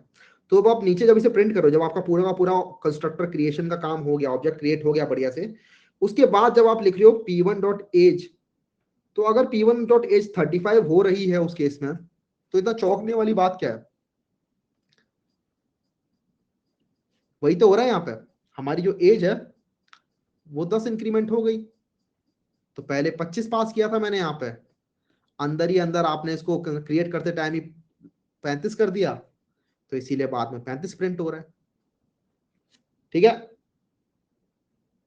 दिस कैसे यूज करेंगे, दिस यार ज्यादा हम यूज नहीं करते वैसे तो, आप जब एंड्रॉइड डेवलपमेंट वगैरह ये सब चीजें कर रहे होते हो तब दिस बहुत ज्यादा यूज होता है।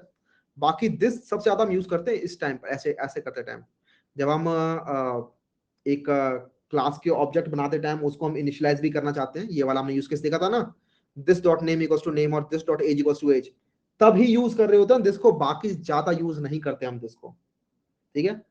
आप मतलब अपनी जब आप कोड लिख रहे होगे नॉर्मल इंटरव्यू क्रैक करने के लिए, उस टाइम पर ज्यादा यूज नहीं होता इसका। लेकिन जब आप इंडस्ट्री लेवल पर कोड कर रहे होते हो, सिस्टम्स वगैरह बना रहे होते हो, तो वहां पर ऑब्जेक्ट ओरिएंटेड चीजें ही कर रहे होते हो, राइट, वहां पर हम यूज कर रहे होते हैं दिस का, तो वहां पर बहुत हैवीली यूज हो रहा होता है। अभी फिलहाल तो जब आप छोटी मोटी प्रॉब्लम सॉल्विंग करने के लिए अपने छोटे मोटी क्लासेस बनाओगे, तो उसके अंदर दिस आप ज्यादा से ज्यादा इस तरीके से यूज कर रहे होगे, ठीक है। तो यार कुछ कुछ टेक्निकल इश्यूज आए, लेकिन फिर भी हमारी क्लास चलती गई। आप देख सकते हो कि कुछ कुछ चीजें बच गई हैं, मेथड ओवरलोडिंग तो दोबारा से देखना पड़ेगा, वो तो समझ ही लिया। एक्सेस मॉडिफायर रह गए, वैसे तो हमें समझ में आ ही गया पब्लिक प्राइवेट क्या होता है, लेकिन अच्छे से समझना रह गया, ये होते हैं हमारे पब्लिक प्राइवेट प्रोटेक्टेड। इनहेरिटेंस क्या होता है ये भी समझना रह गया है, ये तो मेन चीज होती है ऊप्स के अंदर। पॉलीमॉर्फिज्म क्या होता है ये भी समझना रह गया है, polymorphism is also very important. उसके बाद इनकैप्सुलेशन, ठीक है, इनकैप्सुलेशन समझेंगे। एब्स्ट्रैक्शन नहीं समझ रहे होंगे अभी हम। एब्स्ट्रैक्शन हम समझ लेंगे जब हमारी कलेक्शन फ्रेमवर्क हम समझ रहे होंगे, ठीक है, छोड़ेंगे नहीं कुछ भी। तो ये 4 पिलर्स होते हैं, ये चारों समझने रह रहे हैं हमारे। तो हम स्टार्ट करेंगे कल की क्लास एक्सेस मॉडिफायर्स के साथ। कल जरूर आ जाना, शेड्यूल में नहीं है क्लास, लेकिन अगर आप लोगों को अच्छे से ऊप समझना है तो कल भी आना होगा, ठीक है। टाइम वही रहेगा, 9 से 10:30 बजे ही, 9 बजे ही रखेंगे क्लास, ठीक है, 9 बजे ही रखेंगे टाइम। मैं बीच में बस एक कैसे भी करके जुगाड़ करवाता हूँ क्लास का, अगर हो जाए तो। ओके, इस क्लास के नोट्स आप लोगों को अगेन टेलीग्राम पे मिल जाएंगे। टेलीग्राम हमारा यहाँ पर चैट में पिंड है, उसके ऊपर जाके आप लॉग इन कर लीजिए। और इसी के साथ ही मैं मिलता हूँ आप लोगों से नेक्स्ट क्लास के अंदर। Alright, bye bye bye bye, good night, ठीक है, एंड